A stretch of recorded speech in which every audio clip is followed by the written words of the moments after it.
Hello, hello, hello. Welcome one and welcome all to the Shakespeare Show. I hope that everybody is doing well. I know that it's been an interesting start to the week. But for today, we're going to be talking about Appalachia. We're also going to be talking about Mexico, because it's kind of a running theme for this stream to talk about Mexico. Uh, and also, we're going to be talking about Namibia. And I particularly want to talk about Namibia because I want to talk about, its relationship to Germany, etc. But also particularly because I want to shout out a channel that I think does really good work when it comes to history stuff. And so I would really appreciate it if people would check it out. So when we get there, we'll get there for sure. So, how is everybody doing? How are we doing? Are we doing good? Is the sound okay?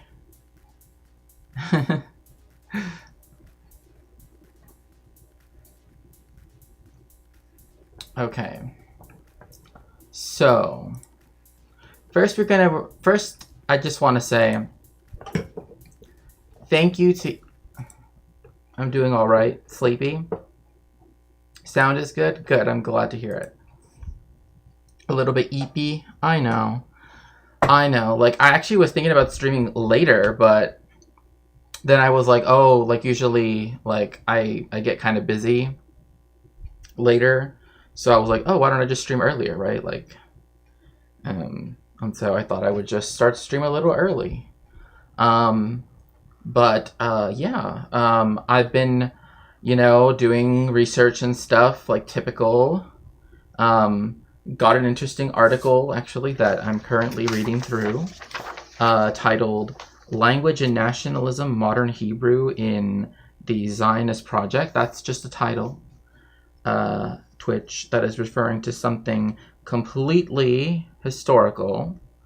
And it's by someone who works at the University of Montreal, a historian. So I'm going to be reading through that and sort of like the usage of Hebrew vis-a-vis like not using other languages, right? Other Jewish languages such as Yiddish and Ladino in particular, but also Judeo-Arabic, etc., etc. So we might go into a little bit into that later. But like I said, for now, we're going to go into why Appalachia deserves better. And the reason why I say this is because there is this content creator, his name is Peter Santanello, and one of the things that he has done is sort of like traveled around the world, right? But particularly traveled around the United States. And I want to make sure that I frame this correctly, right, as we sort of preface it, so as we go into this, is that he likes to let people, like, oh, I let people say I listen to the people, right? I just let them say what they think, right? But it's very obvious, and I think the bias will become very, and again, this is just on my own estimation, right? This is not me saying, anything about Peter himself, more so that, like, I find it interesting that a lot of these more right-wing values, right, especially ones that are espoused in, like, a more neoliberalist context, right, such as, like, individualism, pulling yourself up by your bootstraps, right, all of that stuff seems to permeate very deeply, and the idea of, like, personal responsibility as opposed to looking at things systemically is also a really big thing. So I thought that this actually would make a good, like, case study, right, of looking into this stuff and really trying to break it down, kind of like how it operates, and also to hear just like what other people think about it as well, because like I know that like Jelly, who is a wonderful server mod, knows Appalachia rather well. And so I know that that they would have very different opinions on much of the same aspects of Appalachia that we're going to see here. But also there's a part where, I don't know, maybe it's because of when I watched it and it's been a while, but from what I remember, the guy made it seem like, I kid you not, like West Virginia had a border with Mexico. So anyway, we'll get there. And also, again, if you'd like to help me in any way, you can always do so by going to my Throne, which you can do by going to, throne.com/Shakespeare, right? Or you can go through my Linktree, which has all of the other ways you could help me. If you prefer to use PayPal, you can also go to my Twitch account and use a tip function there. Because I know some people don't have access to Venmo and Cash App, so...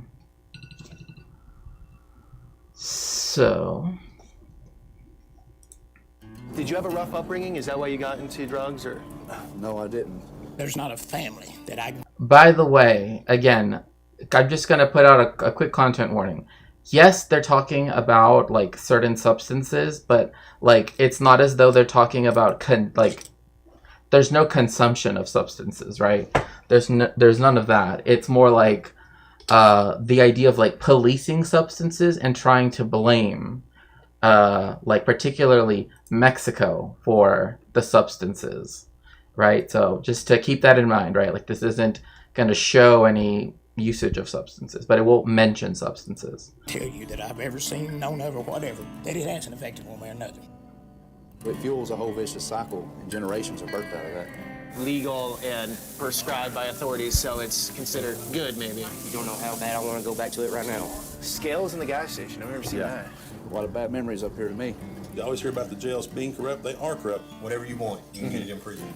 250. Quickly, just because I think that I think this is something that, like, if you're on the left, you kind of, like, already kind of know what I'm going to say, but, like, yeah, of course the jails are quote-unquote corrupt. I mean, that's how they function, right? Like, it's... Hello, Mordant Inky Cap. Welcome in. It's so nice to see you. You came in just as we're talking about Appalachia, which, actually... there has been an interesting movement of people from Appalachia to Alaska, so I think they might mention it in this video, but I could be wrong. It might be in the other video. There's like 5 videos he did in Appalachia. One of them, he mentions that like some people are moving to Alaska because they kind of still want to be on like a frontier, like mountainous space. So I don't know. I find that fascinating. Tough people die because they don't say, I need help. When did it really start getting bad with the drugs on the streets? These hills and hollers don't care if you're the sheriff's son. They don't care if you're the preacher's kid. They're gonna come after you. And this stream is for is obviously educational, right? Like we're talking about history, we're talking about culture, we're talking, right? We're being critical, right? And one of the things we're trying to do also in response to this is to also be critical of the portrayals herein, right? So another thing, like, because we're talking about things historically, I do want to kind of, again, say that, there are no, so to speak, like, like, it's not to look at it from a necessarily political view, but again, looking at it from a historical point of view and also from a socio-cultural point of view. So Good morning, guys. Here in Somerset, Kentucky, right on the edge of Appalachia, a very beautiful region of the country, also an area known for heavy drug usage. Historically, late 90s, early 2000s, it was OxyContin. Now it's more meth and fentanyl. So today we have the great privilege to meet up with a local who was a user for many years, has come through to the other side, and now brings others out of their addiction. He's gonna get us into these areas out here to show us what's going on exactly and how there's an effort to turn things around. It's not just in Appalachia either. This is all over the country. So by watching what goes on here, you'll learn about where you're living too. Should be an interesting journey. Let's do this. Like, okay, like, again, like, this is why I keep pausing when it comes to his framing of things. Like, yeah, obviously, he does mention the the opioid crisis, but again, when you look at it in such a way that ends up blaming like a country like Mexico, it becomes quite apparent, right, that the idea that, you know, oh, it's a problem that needs to be taken care of can be used to then justify, right, like the maligning of not only a country but also people associated with that country, right? So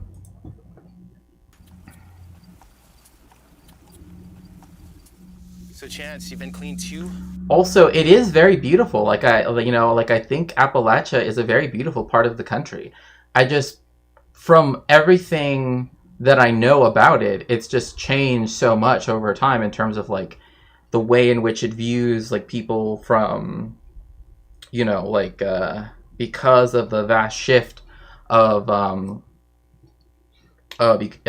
economy, right, from an industrial Fordist economy in the United States to a neoliberal one, right, that you know, you've had such a large loss of jobs and also a large loss of people that in many ways that has also made people kind of like more conservative, but I mean that in both like a cultural way, not necessarily just in a political sense, right? Years? I've been clean for 3 years, well over 3 years. So from homeless to buying this house recently? Yes. All this stuff in here, man. Lawnmowers, weed eaters. It's not stolen today. I ain't got to take it to the pawn shop. I ain't got to... See, like even this, like, see this framing? Like, oh, you went from homeless to buying a home. Like, again, obviously, this is not addressing the fact that that there are privileges and other things, right, that people might experience, for example, right, that might allow them to actually be able to qualify for programs like this, or be able to be seen in a light where people want to have them, you know, eventually get to this point. And I think that this is one of those things where Peter does not really hit on, right? Instead, we get like, oh, anybody could do this, right? Like, look at this person. He pulled himself up by his bootstraps. And it's not really taking into account the fact that it took all of these social services, right, that the people that focus on the bootstraps part want to get rid of, right? And so that's important to keep in mind. Straight to the dope man, you know. Every day, man, you would get up and have to figure out a way you're going to make it happen, you know. So figure out a way to get your drugs, which means stealing people's property and selling it? Yep. You know, there'd be days I would have $10,000 worth of pills, but 3 days later things go wrong. You've sent people out to re-up and get money, and you're at the bottom again, you know. You'd have $10,000 worth of pills? Yeah. So you were dealing too? Yeah. We're going to where I grew up at, Old Fall Creek, Monticello, Kentucky. Did you have a rough upbringing? Is that why you got into drugs, or? No, I didn't. I was raised by some awesome parents. We never had to worry about anything. My dad was a superintendent for a construction company. My mom worked too. You know, my dad ended up being a preacher later on. He was in church. The drug problem I had growing up was I was drugged to church every Sunday. Man, these hills and hollers don't care if you're the sheriff's son. They don't care if you're the preacher's kid. They're gonna come after you. The devil's gonna come after you with drugs, the world, man. So for the outsiders outside of Appalachia, hollers are the little valley roads off the main road. Yes, sir. Where you can get really deep in there. Yeah. You know, you never know how many nooks and crannies that holler's gonna have. You think you come around one and you got 5 more, you know? And everyone's different. So I went to a holler in West Virginia the other day. Total drug holler. Yeah. It was sketchy. The next holler, people super cool. Like, okay, just... I actually remember once I had a student that I think quite rightly called out the usage of the phrase sketchy, right? Particularly in its overuse, right? When there was a discussion about well, I think we were talking about like culture in Los Angeles in particular, right? But like people wanted to immediately use that adjective, right? And they kind of started to use it a bit in the class discussion.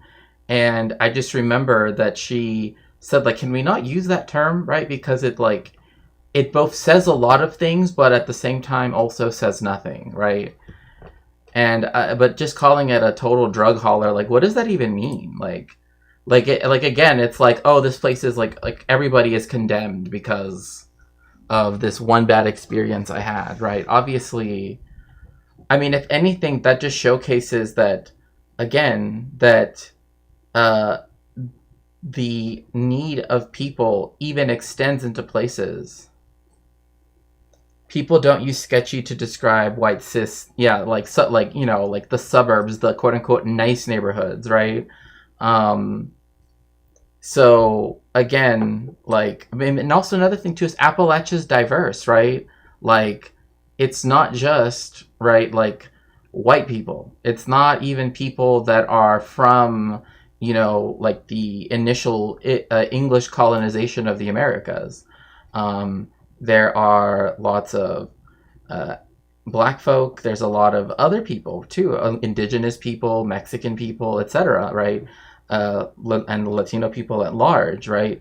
That also call Appalachia home. So that's another thing that I would say is that, like, with the exception of like a couple of times in another video of his where there is someone that's black and is in one of the towns in West Virginia, like, he mostly speaks only to white people. So I don't know, it's a little like something to drink. Everyone on the porch is waving. So every holler has a different vibe. Yeah, isn't that crazy? Yeah. Different world. You grew up in a very nice neighborhood. Yeah. A lot of times people think if someone gets on opioids or whatever, they're growing up in a really bad situation. Product of their environment. Product of their environment. See, like, okay, this is again where they begin to take, right, language that has been manipulated, right, to say that like, yeah, he grew up in a neighborhood where he had every opportunity to succeed, right? Quote unquote. However, just that alone doesn't mean that drug use is like, right? Because he hasn't described how he got into using it, right? So to say, oh, it's not a product of one's environment, again, sort of belies the fact that obviously material conditions do matter, right? Like, it's on all of the spectra, right, that exist. We can't just narrow it down to, one thing or the other. So, And that's why you're proving that wrong, at least in this case, huh? Yeah. So why would you start? see, like, proving it wrong. No, that's not proving it wrong. He's actually showing that you live in Appalachia, a place that was overprescribed by pharmaceutical companies, OxyContin, etc., right? And that is what caused many people to become addicted to it. So no, that's actually not what that proves. Again, this is why the bootstraps argument is always used, and it looks at individuals who, again, if he came from such a wealthy family, then he would have had access to, treatment and everything that other people don't have access to, especially those who are most in need, right? So again, this is why, like, when one is doing studies about this, it also depends, like, well, who are you talking to, right? Who is it that is being given a voice and not being given a voice? So I think mainly started, and we would play football together, a lot of us, and we would hang out, and the older guys were smoking pot, and the cool guys, Yeah. so just to fit in. So right here's the house that I grew up in, Up on the hill. up on the hill. Oh, that's sweet. Wow, what a beautiful property. Yeah. And so you went from that to being homeless. Yes, sir. Going to Walmart, stealing any means necessary.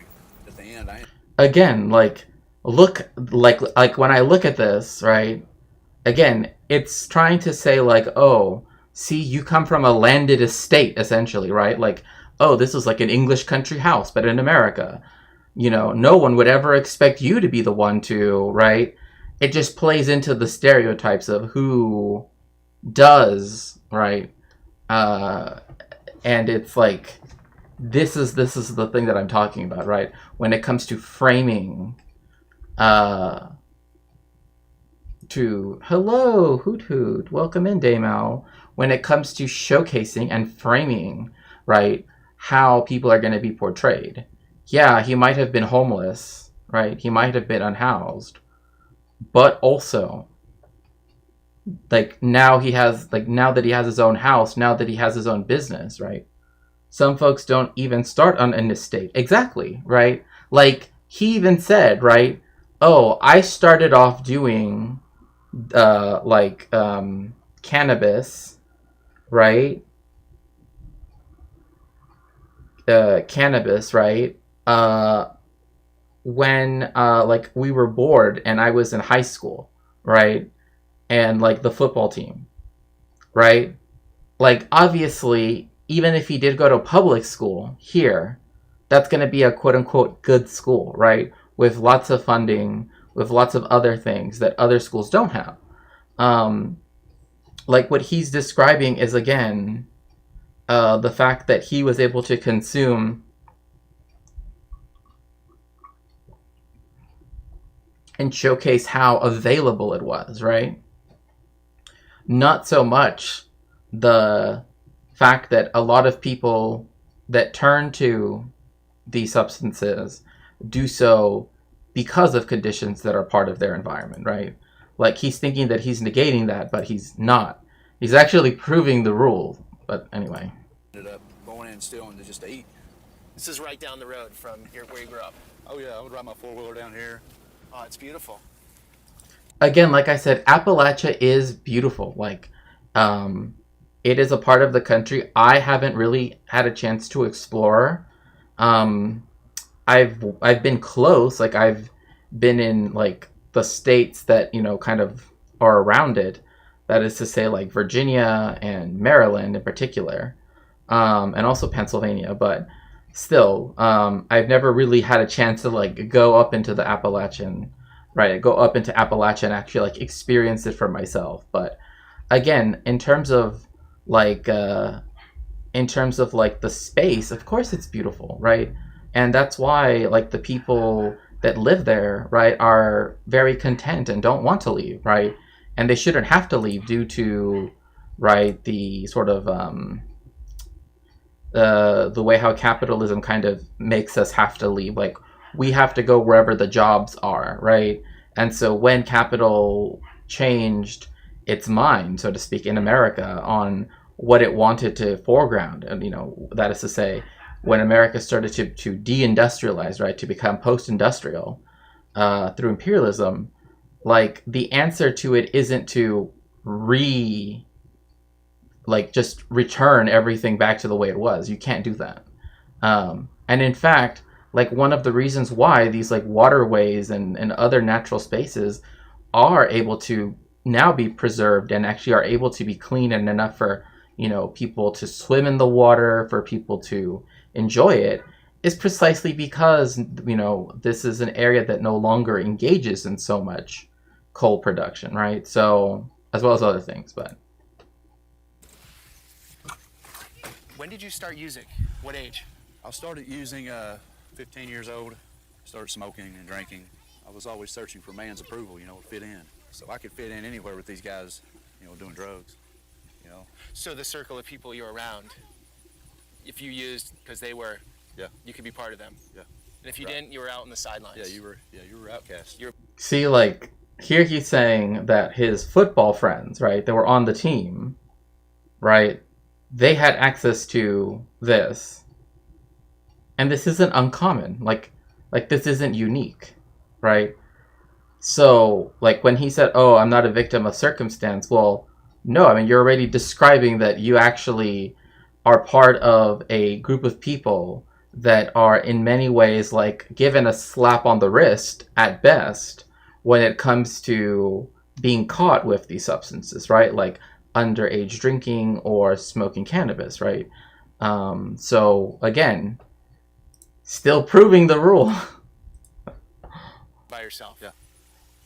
So do these kids these days, do they have more to be aware of, more to protect, or is it just as it was the same back then as it is now? I think the problems are different and the challenges are different that they face today. You know, at that time when I was toward the end of high school, you know, Oxycontin was rampant here.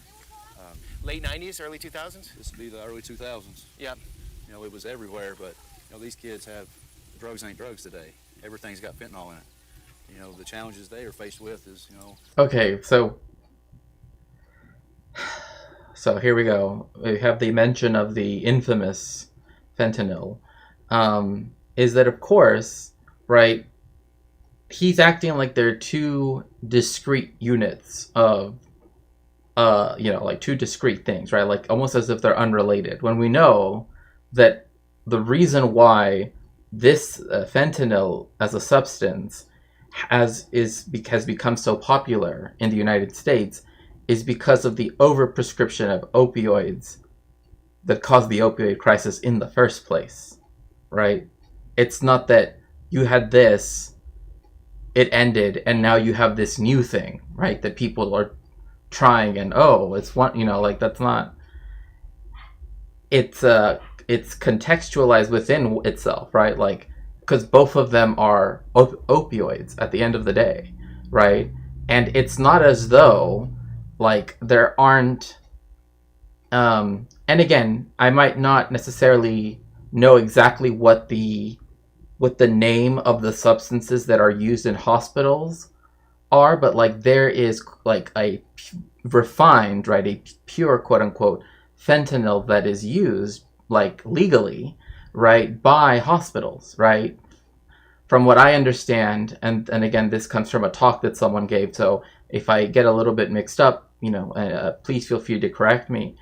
Like when it comes to anesthesia, when it comes to just like all of these different things, right? Like when you're getting surgery. So like, it's not as though you could do a complete ban of the substance, even if you wanted to, because it does exist for medical use, right? But then you still have the fact that the overprescription of and the pushing of opioids in the 2000s is something that we know materially caused, right, lots of people to become addicted. So honestly, it's like pain relief and something everyone who's suffering wants. Right, exactly. I mean, like, he's not addressing the underlying thing, right? What is causing people's pain, right? Like, they want to escape pain, right? That's what even if someone is doing it, so to speak, recreationally, right, it still has that effect, right? It's not as though I'm trying to deny the fact that he might have had things in his life that, caused him, like, harm and pain, but rather that, like, Peter is setting it up like, oh, well, see, he was able to get out of it and become super successful really quickly, therefore anybody could. But also on the other hand, it's like, it doesn't address the fact that people are hurting and that it's a systemic issue, right, that has to be addressed. And one way to address that would be to first acknowledge the fact that there was, the overprescription of these things, right, to actually try to find some form of reparative justice for that, and to also find ways to help people, right, not just abandon them to, oh, well, see, this guy was able to make it on his own, so you can make it on your own. You know what I mean? Like, that is not the way forward. The blue collar work to workplace injury to opioid dependency pipeline. Exactly. But this dude this dude grew up in like a landed estate, like with acres. Like earlier, like when we saw, right? Like his house was like acres away. You know what I mean? Like it wasn't up front, the house. It was like deep into, like, with trees and everything. You know what I mean? Because he's like the preacher's son, right? So, as we'll hear later, is we got marijuana being laced with fentanyl. So if they started like I did at 15, they might smoke a joint and die from it. Why do the dealers... Oh my gosh, okay. Yes, there is an issue when it comes to dosages, right? However, people act as though like I mean, this is the reason why there are so many, like, if you go on YouTube, right, you can find like I don't want to call them fan cams because that's not exactly what they are, but it's kind of like, because people have hyped up fentanyl to be seen as this like, oh my gosh, like if you even just look at it, right, it's gonna like, you know, attack you or something, right? That like there are cops, right, that they like effectively just have like panic attacks, or even like fall over because they're so freaked out because of the propaganda about the substance, right?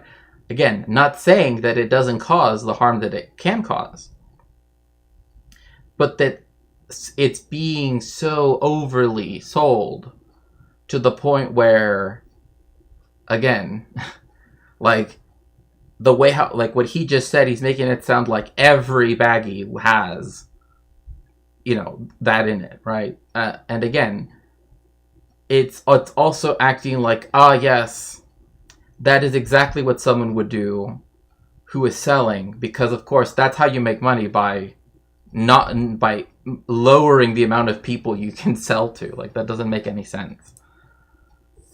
Hi Twitch chat. I thought I would dual stream to up the watch numbers. Oh, thank you so much, Mordant Inky Cat Mushroom. Yeah, it's drug hysteria, exactly. I haven't figured. I get asked that a lot, and I don't have the answer. Well, I think the reason, if you get them to use once and get hooked, they've got them. It's all about $1. So you're smoking marijuana, right? And it's got a little fentanyl in it, and you're like, what? Peter, I don't know who smokes like this. I don't know why you're doing this motion, bro. I don't know what you're smoking. Wow, that really hit me in a good way, and it's very addictive. And then you're gonna go back to that dealer that sold you that. Next day, you're gonna feel like garbage. You're gonna want to feel good again.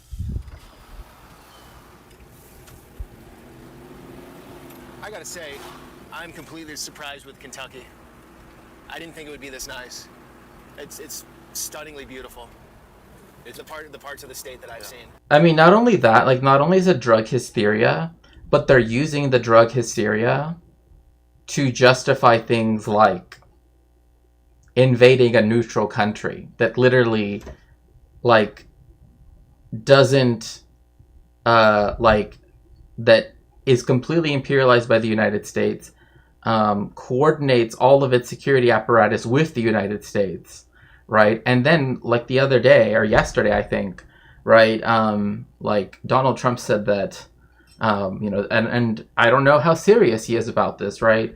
He said, since we pay for these countries being Canada and Mexico, he said we should just, like, absorb them, right? Like, just make them part of America, which doesn't make sense if you want to mass deport 20 million people to then annex the country you've just deported them to. Like, that doesn't, I don't know.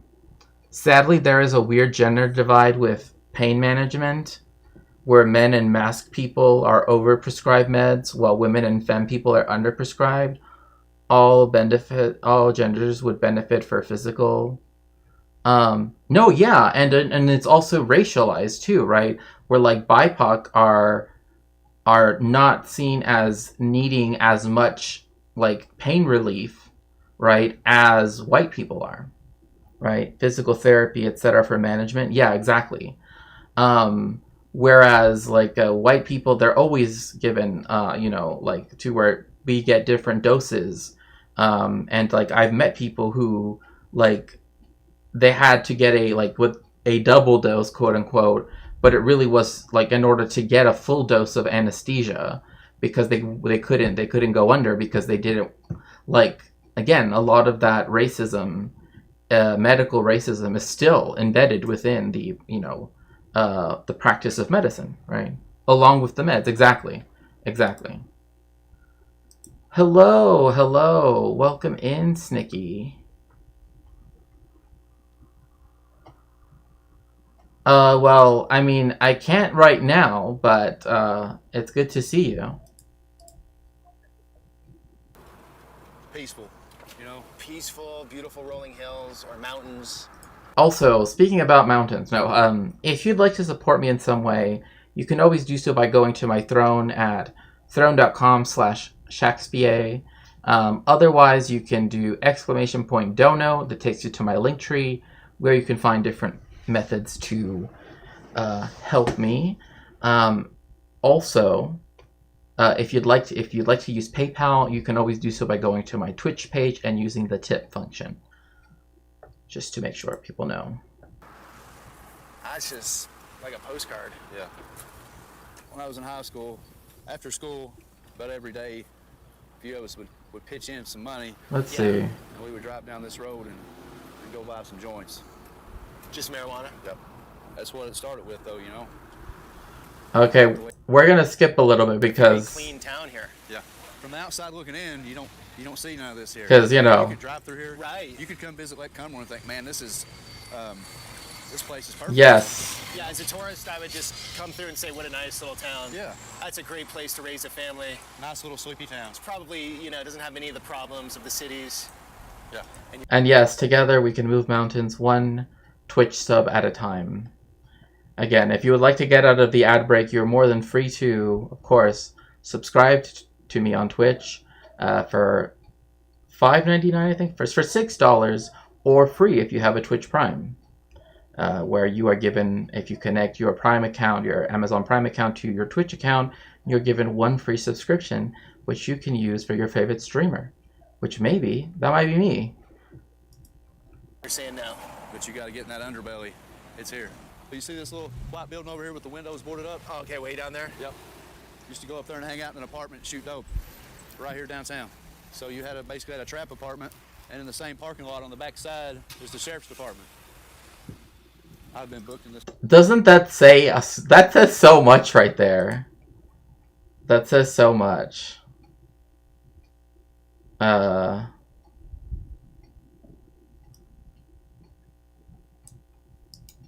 What town are they in? Let's see here. They do say it earlier. They're in Kentucky. I do remember that. They are in Somerset, Kentucky. Somerset, Kentucky. Hello, Omega Star. Welcome in. And yes, I will put this in and pin this in case anybody would like to help me. You can always do so using my Cash App, my Venmo, or my Throne. Again, right now my Throne is where I currently have this Dono goal to try to help me to get my passport and other things ready for moving. Kentucky, yeah.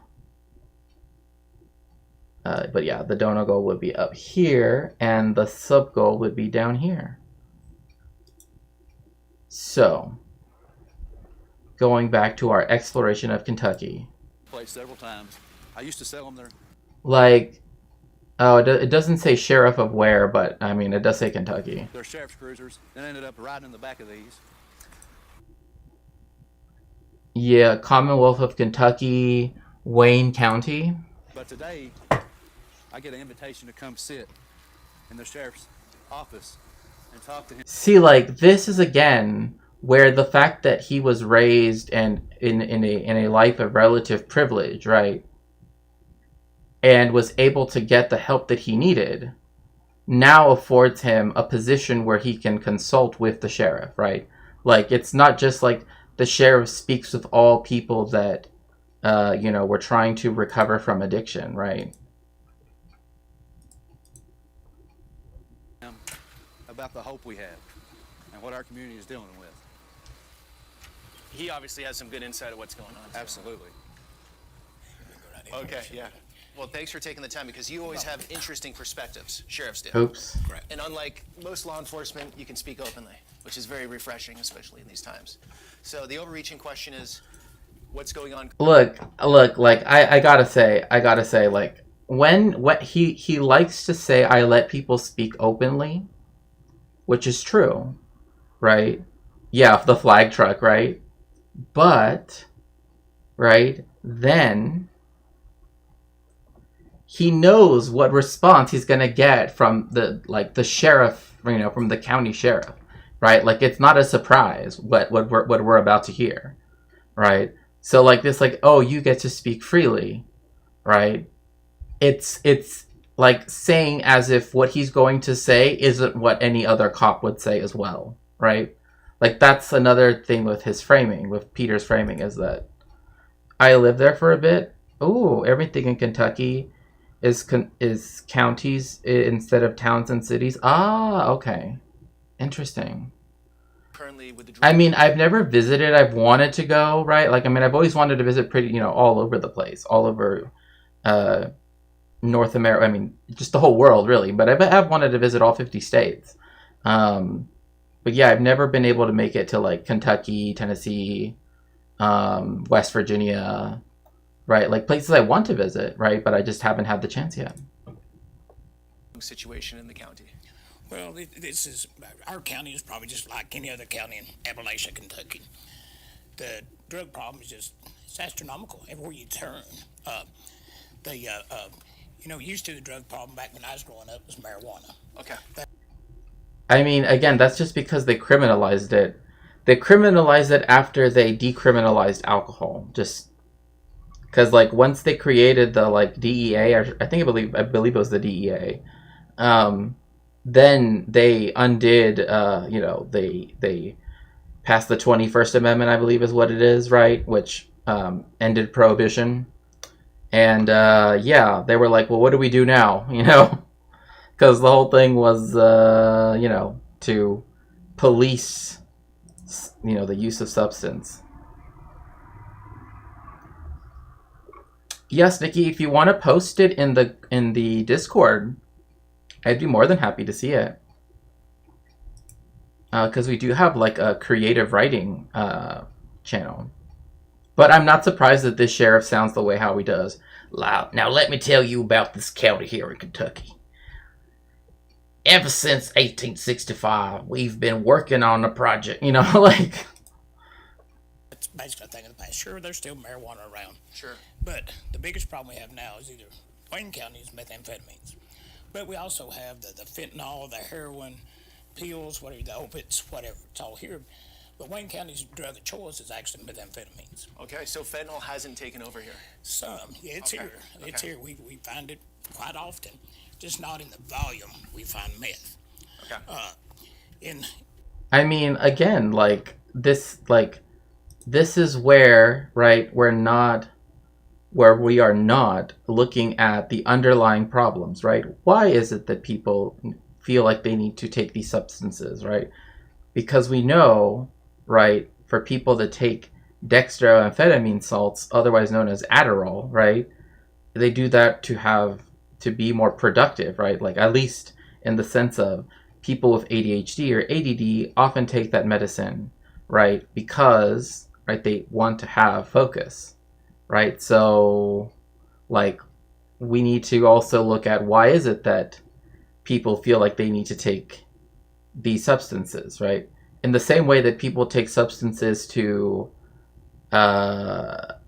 also, right,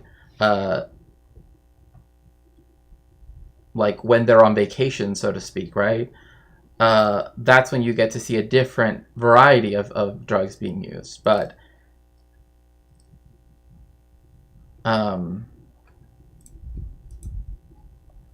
used to meth in Kentucky is, of course, I've been in this business for 30 plus years.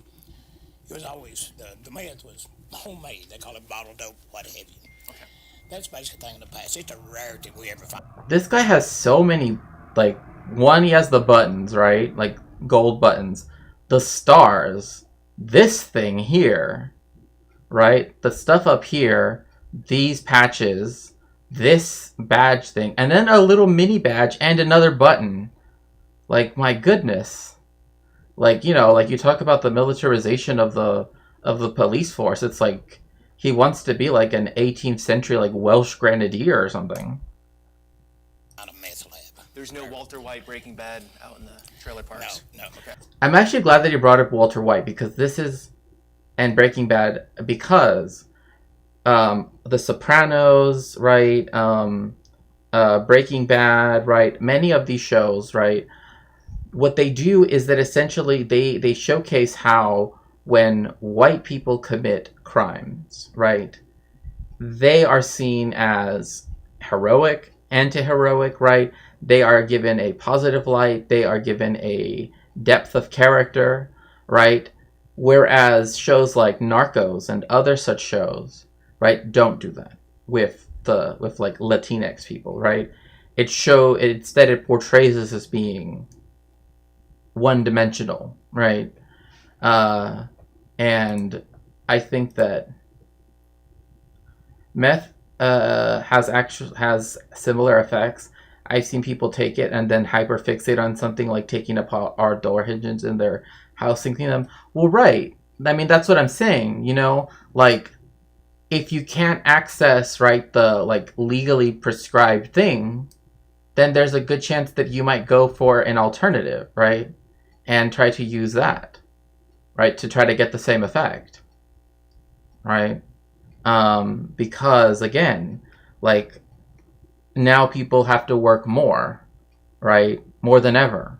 And yet get compensated less, right? You don't get it, Shax. They're evil. I know.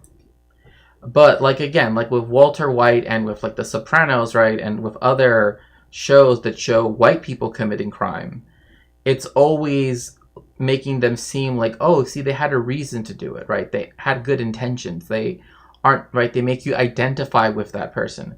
But when it comes to BIPOC, we receive no such luxury, right? It's always that we're evil. It's always that we're manipulative. It's always that we're, you know, whatever, right? So now it's all coming across the border, no question.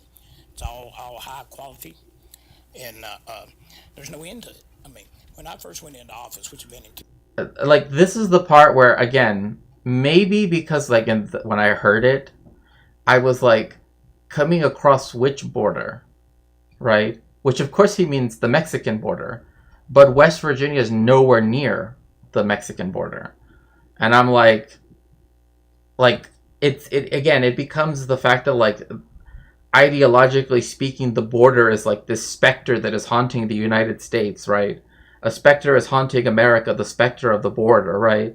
And in this case, it's like, even in West Virginia, it's like the Mexican border is, you know, right there, you know, just outside of Bluefield or whatever, right? Or in Kentucky, right? It's like just outside of Louisville, right? Or something like that, you know?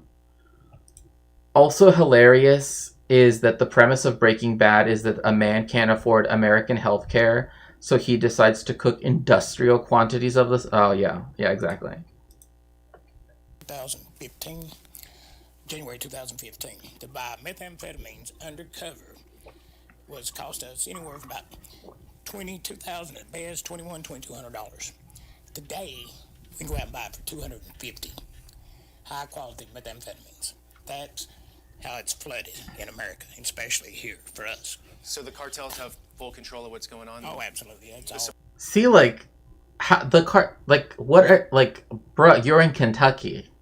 The border is thousands of miles away. The cartels are also not, like, this is, again, where people just use border, cartels, and it just is supposed to, like, you know, let your own mind fill in the blanks, pardon me. And yes, please make sure to join the Rainbow Castle Discord. We'd be happy to have you, especially since we're going to be having our community night on Friday, and watch a movie and also spend time together. So do make sure to join us. Supply chains? Right. Of course, here it's not cartel. It's not here as much like Louisville, Lexington, or Nashville, wherever. Of course, they go travel, get it, and bring it back to here. Okay. So now in the fentanyl, we find fentanyl now. Like I said, not like meth, but we still find a lot of fentanyl. It was kind of funny. The national news media had on about finding these fentanyl pills at the border. And of course, they're getting millions of them, whatever. That very next day, we found 300 of them exactly the same right here in Wayne County. So, right here, right? He's saying that proves that that's where they came from. I mean, you think that like, yes, they're the only people to ever consider making them into a pill shape is like, you know, is like unique. Like, oh, like the cash that they got, right? CACHE, right? Somehow must be related to the one that we find, because nobody else would ever think to do the same thing. I mean, so that proves where it's coming from across the border in Mexico. That's nowhere near Kentucky, but apparently the reach is all the way to Louisville. So you know, Louisville is essentially a Mexican colony at this point. Prove that's where it's coming from. Fentanyl. Yeah. You know, it's the powder, what do you want to call it? We found that as well. What age groups are you seeing this most prevalent in, or The powder? Is that really what people call it? The powder?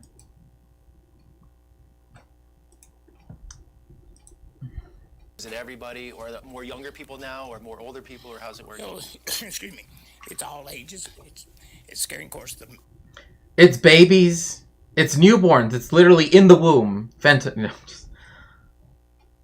I mean, look, I wouldn't be surprised if, like, eventually, you know, you would hear, like, Marjorie Taylor Greene saying something like that. Like, the babies in the womb have the, you know, they're members of the cartel, you know. I guess you'd call it because I'm an old man, but I guess, of course, the younger to middle age, you know, the 20s up to mid-30s or so, that's kind of the bigger group. But we find it in our school systems, meth and marijuana, what have you. I mean, literally, like, people that are living at a time of the most precarious work conditions, most precarious, you know, like, let alone, like, when it comes to healthcare in the United States, let alone when it comes to the, like, low rate of pay that people have, the amount of jobs that, you know, people have to interview for just to get one yes. You know, like, this is literally not, you know, but, oh well. I don't think actually we found any fentanyl in the school system yet, but it doesn't matter. You're I mean, it's coming. Okay, fine. What are you doing to address the underlying problems, though? You haven't. That's not what's being answered. You're just blaming. Oh, we know where it comes from. I mean, again, it's a transit country. That's it. Right? Like Mexico doesn't consume the drugs. America does. The only reason why Mexico is even in the position it is, in terms of, like, being a place where the drugs are brought through, is because it's right next to the largest consumer market of the substances. Right? So it makes no sense to even, like, it's the United States. Something is wrong in the United States. Right? upcoming. That has nothing to do with it. I know people, and I've got family members raised in church, and now they're all strung out on meth. It's, like I said, it's the big drug of choice here. I don't know why, but, like, when people say, like, when I hear people say this particular line, it makes me think that, like, you know, like, the idea of, like, someone, like, against, like, a werewolf or a, you know, or some monster, right, or whatever, and they have, like, a crucifix in their hand, right? It's like, get the fentanyl demon away from me, you know, like, that's what they would do. There's no underlying problems. Crime exists because there's a shadow lurking in people's hearts, right? Ad break coming on Twitch. Yes. An ad break is going to start in 2 minutes and 34 seconds thereabouts. And if you would like to get out of that ad break, you can always do so by subscribing for $6 or by linking up your Amazon Prime account to your Twitch account and getting a free subscription, which you can use for your favorite streamer, which I hope is me. Otherwise, you can also try to see if you can get a gift sub, but those are more likely to happen if you are active in the chat. And there's nothing we can do. It's the demon of the fentanyl, I'm telling you, we gotta get our crucifixes and, you know, we gotta stop them. like I could almost see him say like, this star is what protects me from the fentanyl. You know what I mean? The fentanyl demons don't like the 5-pointed stars. So that breeding doesn't really have a whole lot to do with it. So it's like I may have said the same thing, Chance. You go down the path, and you can make a turn. You can go to the right and do the right thing. You can go to the left and do the wrong thing. And unfortunately... Oh my gosh. This is so childish. There's a path, and this is literally like that meme, right? Where it's like on this side, right? It shows like, I don't know, it shows like rainbows and like unicorns and whatever, and then on the other side it shows like, I don't even know, like decayed cabbages and like, you know, just people eating raw white onions, and you know what I mean? It's like this binary way of thinking is just unbelievable. Like, and another thing too is that it's looking as though each person, right, every decision that they make is always done in that same context. That's not how it's done, right? Because we don't exist just by one decision at a time. We're always doing things that we are doing that affect everything else. So no, this little path, you go right or you go left, that's just, I mean, that's literally a meme right there. I mean, yeah. Yeah, in the world, there is 2 choices. Unicorns or onions. Take your choice. Generation is going off to the left. How do you fix that? If I knew the answer to that, I'd be a multi-billionaire. Like, even that, and also, do note that, the division between right and left, too, right? The right thing is right to go to the right.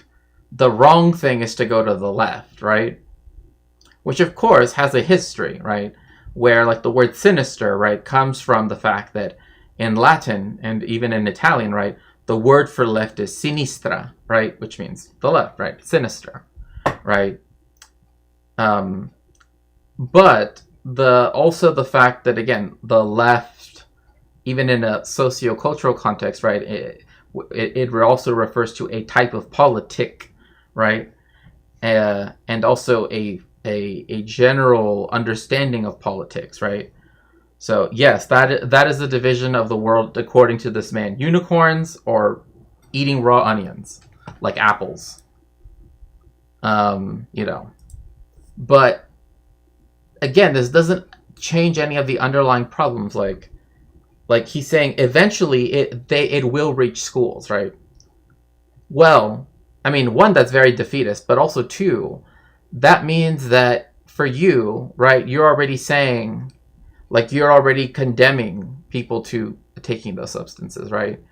But also, you're also saying that it's not what's happening at the school. It's not what's happening once they leave the school, right? It's nothing else. It's just, like, they get a question every single 5 minutes, and it's yes or no, yes or no, yes or no. And that's not how that works. Like, this just is childish. Well, you're saying it's hitting all socioeconomic groups. Correct. So even just having a good home life isn't preventing people from getting into it then, right? You know, and I'm sure if you're raised in a church and good, strong parents, it would have to help. But it doesn't guarantee you're going to stay on the right path. Proof of that. See, like that's why I said, like, when he brought on this person, right, who he gives the chance to speak to is someone who, again, his family owns acres of land, right, has a huge house, right, and of course was afforded, right, the ability to recover from addiction because his parents could afford it, right? I'm sure that he's not paying everything out of pocket himself, right? But it still doesn't address the underlying problems why people often will turn to these substances, right? It's still like even the sheriff is like somewhat like recognizing that, like, yeah, even having a quote unquote good home life, whatever that even means, right, is like doesn't assure, right, that they're going to remain on the right path. I mean, that sort of proves that there isn't a path in the first place, right? That there's that there's something else that we should be paying attention to, and it's not random paths that people think exist, right? Instead, it's what is happening all around us that is actually making people decide to do this, because it's not as though people do it just for like no reason, right? Not long ago in Spain, people would say la siniestra to say left, and also diestra, which is still used as capable, resourceful. Yeah.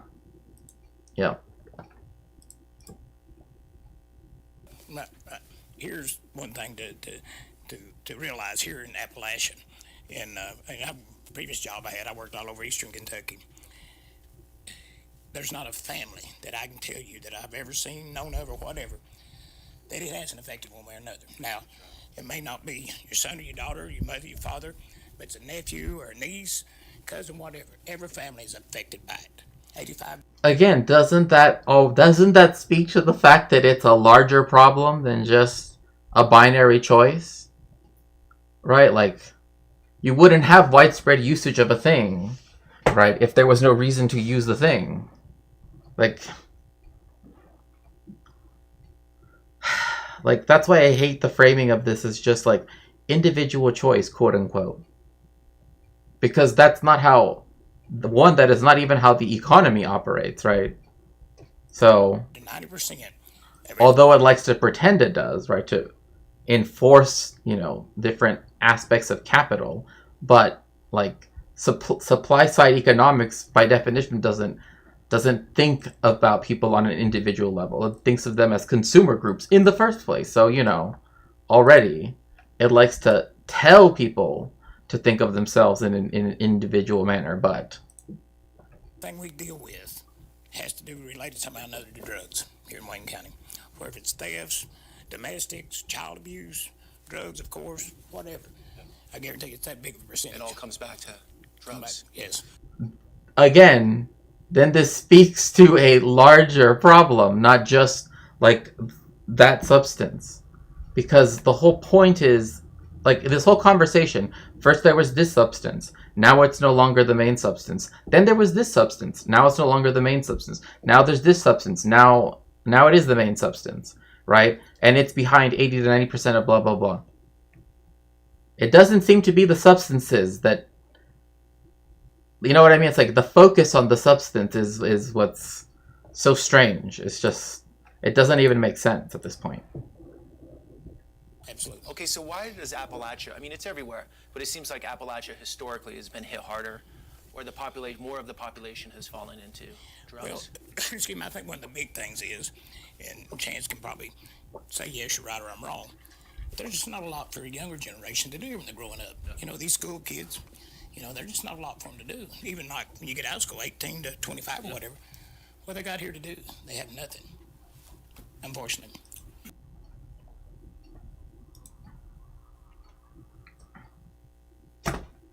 Like, just that. And I know that that Jelly could probably corroborate that, right, to some extent, right? Like, the fact that, again, if there's nothing, like, if there are no prospects for you, if there is nothing for you to actually, again, to spend your time on, right? And instead, like, this is the reason why, like, when people say to people who live in an American heavily urbanized environment, right, to like, oh, go outside, right? And it's like, well, I would have to drive like 45 minutes to get to the nearest park where I could walk and be by like a large patch of grass and trees and everything, right? Because everything around me is not built with like humanity in mind, right? It's built with profit in mind. So, yeah. Same thing here. It's like you have the shift over from an industrial Fordist economy to a neoliberal one, a financialized one, and you effectively have the conditions for people leaving said place, right, Appalachia, right, which would cause a brain drain, as many people would say, and also, the flight of just again, people that would otherwise contribute to. I'll give a charitable interpretation of his statement and say that that is the lack of the third space. Yeah, lack of third spaces and the overwhelming lack of. No. I mean, like that's what I'm saying, right? That like now he is sort of recognizing, right? Okay, thank you, Snicky. Like I am trying to recognize that, like, yeah, he did recognize that there are other, that there are like larger issues, right? But it's just like, you know, instead of trying to like, yeah, I think you're right that we should have a charitable interpretation of what he's saying for sure, because I do think that now he is addressing a more systemic thing, right? That there's nothing for people to do here, especially if you're young, right? And that's why I'm saying, like, that leaves the conditions where if people stay, they can't earn money, they can't, you know what I mean? Like, it's, and there's all this stress, right? Because you have to, as it were, prove, you know, that you, you know, I mean, just think about the sinister nature, and I use that word choicidly, of the idea of making a living, right? Like, think about what that means, right? It's you having to prove that you have a sort of like right to continue on existing, right? Because you work, and that's supposed to be what you know, gives you that right, you know. Okay, well, maybe it's the times too, because I grew up in the countryside. We always found something to do, and we had work to do. And I rode my bike to see my friends 7 miles each way. And maybe it has something to... Bro, come on. You're... See, this is another thing. Like, oh, let me tell you about this, like, idyllic life I had, right? Gosh, it's just... Again, moving to the countryside does not solve one's problems. Like, I don't know why Peter likes to, like, push this idea of, like, oh, if everybody just lived, like, out on a farm, everything would be solved. No, that wouldn't. That wouldn't. In fact, there is a lot of misery that exists in rural America, which is why 90% of people don't live in rural America as well, you know, for many other reasons too, but one reason why a lot of people leave rural America is because of that, right? Because there are no job prospects, there is, you know, just so many things, and that's what also leads people to using different substances, right? Is because, again, if you do have to work on a farm, it's never ending, right? The work is never done, right? Like, think about you being on a farm that has animals, that has trees, that has crops. When exactly can you take a vacation?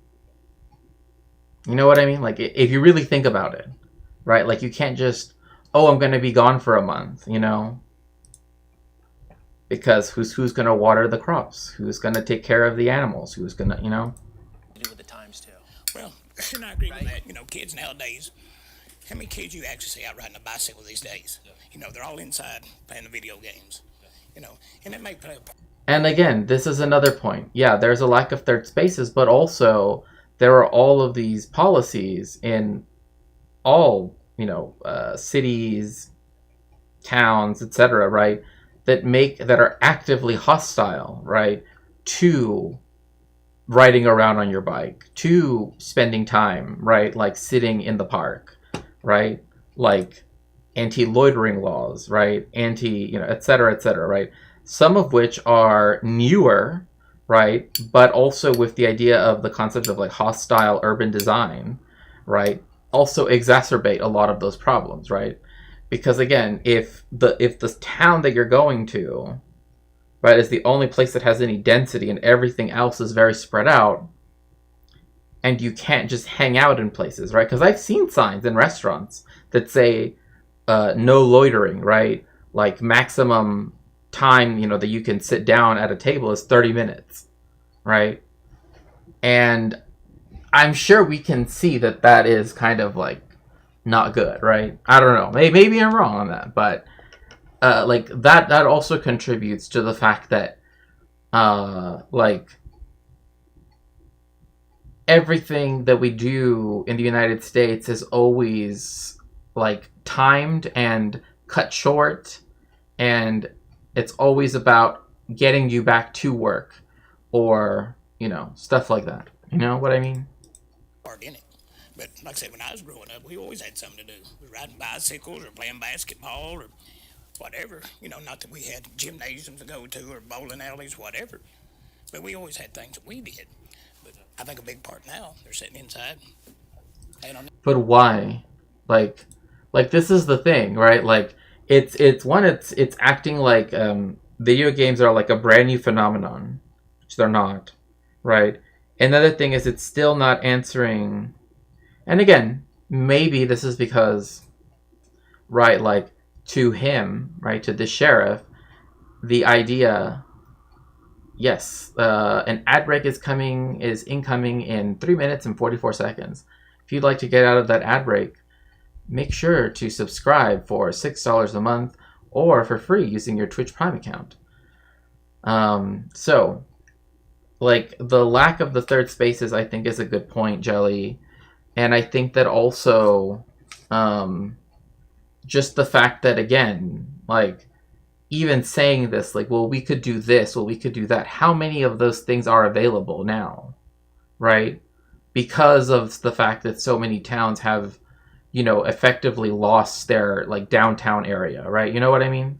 And again, this is just from, like I remember not so much Appalachia, but like going to like the Rust Belt and seeing places that were just like, again, like didn't like where their downtown was dead, or like there was nothing there. Yes, and on YouTube, please make sure to like the stream.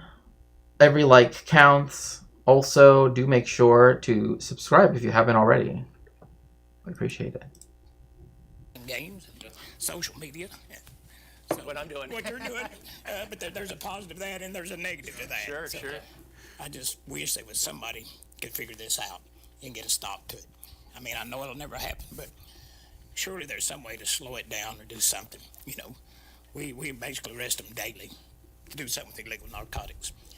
See, like there you go, right? Like, oh, well, what this leads to is us having to arrest people on a daily basis for possession, right? For things, I mean,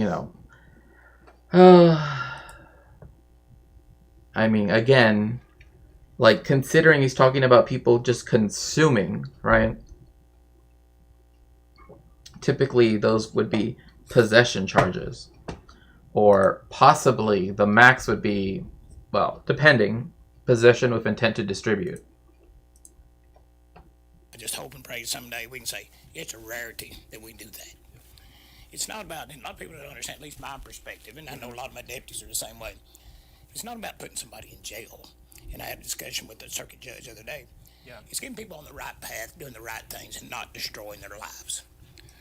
Then why put people in, then why arrest people and, make it so that then once they're out of jail, it's harder for them to find a job, because we live in a country that makes it hard for people that have been convicted of crimes, and especially BIPOC that have been convicted of crimes, to get steady employment.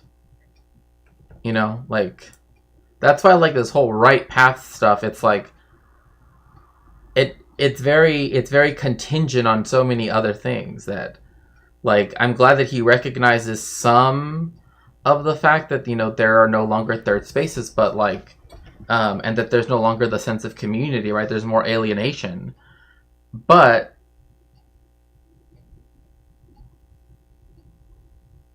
just saying, oh, it's video games, and then there's the substances, like that's where people like to make arguments like playing video games leads to usage of these substances, which isn't the case.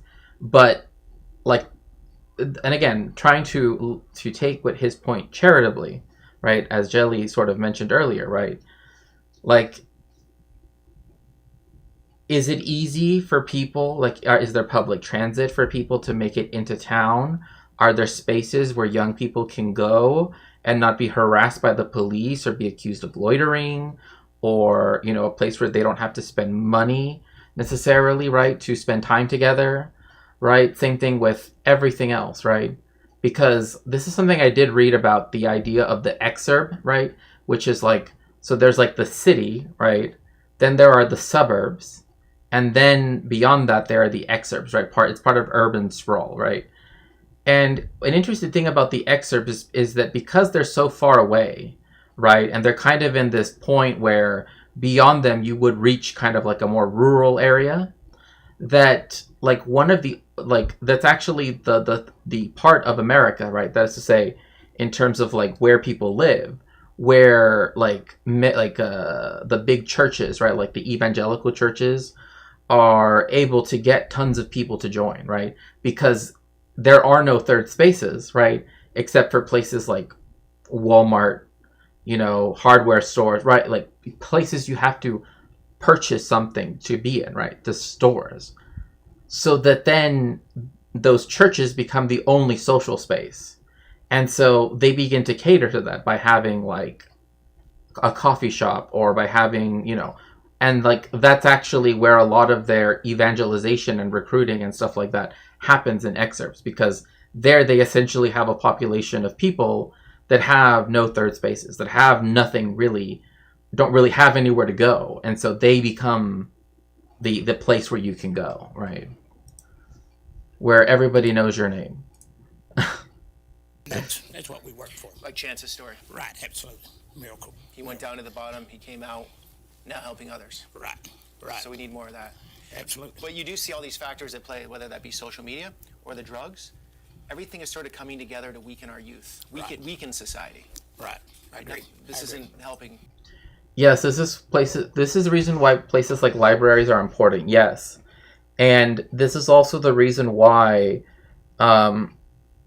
like the idea of like,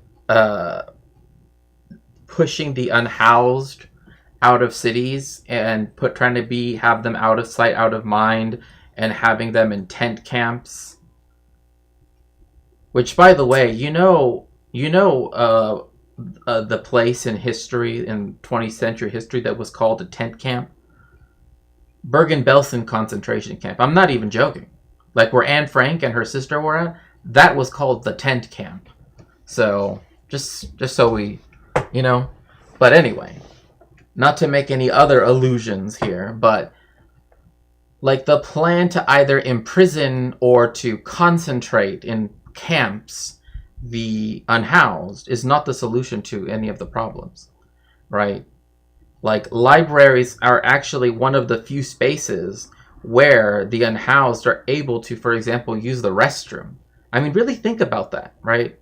Really think about the fact that if you are unhoused, right, the chances that people will let you use their restroom is almost nil, right? Like unless there are laws on the books saying that they have to let you use their restroom, right? Or they have to give you a glass of water, or they have to, right? They won't. Same thing with like, the shelter system, right? Some shelters, right, it requires everybody to leave every morning and then wait in a line, and whoever fills up the spaces that next night, that's who gets safe. Even if you slept there last night, if you don't make it in this night, you don't get to stay, right? Yeah, the evangelicals are preying on a captive audience, right? Exactly. Hello, Scribbles, welcome in. Welcome in. It's so nice to see you. Also, I hope that you saw that I tagged you with some of that stuff about the bath riots in Discord. Yeah, sometimes you want to go where so everyone knows your name, which usually is actually my Discord. So do make sure to join it so that we can chat in the VC. It upsets me seeing so many restaurants, cafes that won't allow non-customers to use the restroom. Yes, exactly. right? And that's the reason why, like, I've known people, right, that have seen that. And what some people have done, again, a lot of my leftist friends, right, that are activists and are, you know, like, really, they only do IRL activism, really, like IRL work, is that they will do things like have a fund, like have money on them, right? So that in case there's like a need for it, they will buy them something, right? Like they like literally purchase them the right to use the restroom, right? I mean, just think about how horrible that is. Like, really, right? Like, that's really weird. You know, like, that shouldn't be the case, right? But people don't think about the fact that, you know, people do want to use the restroom. They have to use the restroom, right? They want to have a good night's sleep. They don't want to live in immiserated conditions, right? And again, like, then you have like the exurbs, which are just like, you know, like I said, right? Like, it allows people to live on what was formerly, a lot of times it's, you used to be like farmland, right? Like, especially here in LA, like once you get out to the exurbs, a lot of that used to be farmland, right? Now it's becoming housing stock, right? And so, you know, it's a lot of suburban, you know, every house essentially looks the same, right? And people now can, like, they're more, quote unquote, affordable, but they're also really far away. Like, if you have to drive 2 hours to get to LA, I don't think that working in LA is really going to help. You know what I mean? Like, it would be better to just work somewhere by you, right? Oh my goodness, thank you so much for the raid. Welcome in, raiders. Welcome in, streamer. Brooks, I hope you had a good stream. Thank you so very much for the raid. Welcome in, Quarantine Collective. Welcome in. I am Shakespeare. I am a cultural historian. And right now we are talking about Appalachia and sort of going over, you know, the lack of third spaces, the effect of fentanyl, etc. And yeah, very nice to see all of you here. Thank you so much for the raid, Brooks. I appreciate it. The overall picture. Right, absolutely. Yeah. All right. Well, thank you, Sheriff. Thank you. Appreciate what you're doing. No, I'm sure proud of this young man. Okay, so I just saw it. Okay, good. Okay, so now that we finished discussing Appalachia, right? Like I mean, there's so much that Peter has that, you know, would definitely, would be, you know, good to watch. But I did want to go over some of the stuff here when it comes to Mexico. So,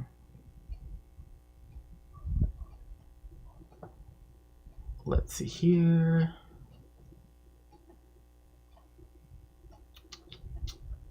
Just 1 second. I think I did save it.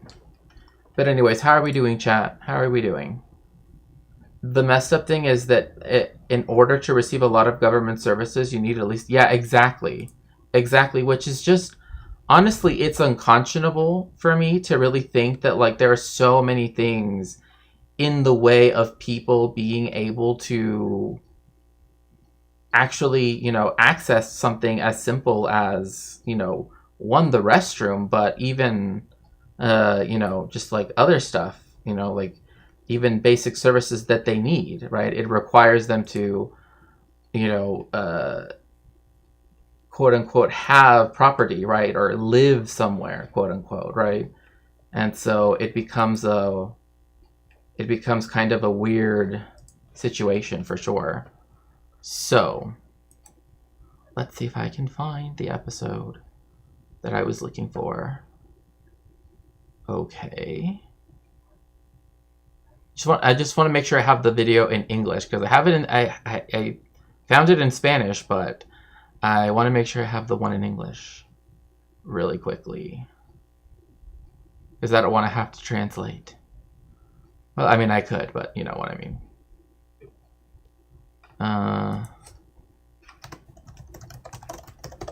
Let's see here.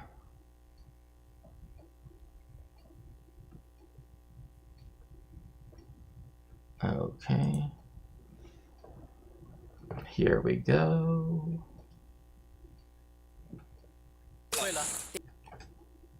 Okay, so yes, welcome in, Raiders. Again, thank you for all of those who stayed. They are making their way slowly through the country. With Donald Trump just weeks away from returning as president, the latest migrant caravan to pass through southern Mexico is made up of about 1,500 people, all trying. So when it comes to talking about this subject, you know, it's one of those things where discussing immigration and all of these, and I will say that some places around Appalachia are pushing against the current. Like one town I'm thinking of turned an abandoned car lot into a small business hub and hangout space. That sounds amazing. Again, like those are the things that need to happen, right? Like it's again like the cannibalization of so much of the United States, right? Where yeah, there are nice suburban homes, but nobody talks to anybody else, right? Like nobody knows anybody, right? I mean, I know so many people who grew up in like the suburbs of LA that like after high school, right? Like unless they went to college or something, like they find it very difficult to make friends, right?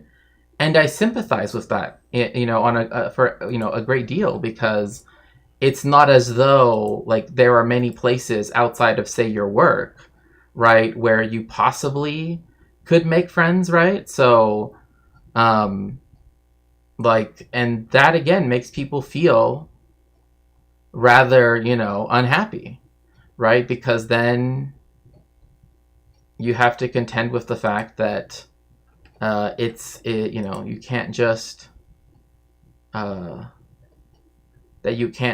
know, hang out with your friends, or you can't you know, spend time with other people, right?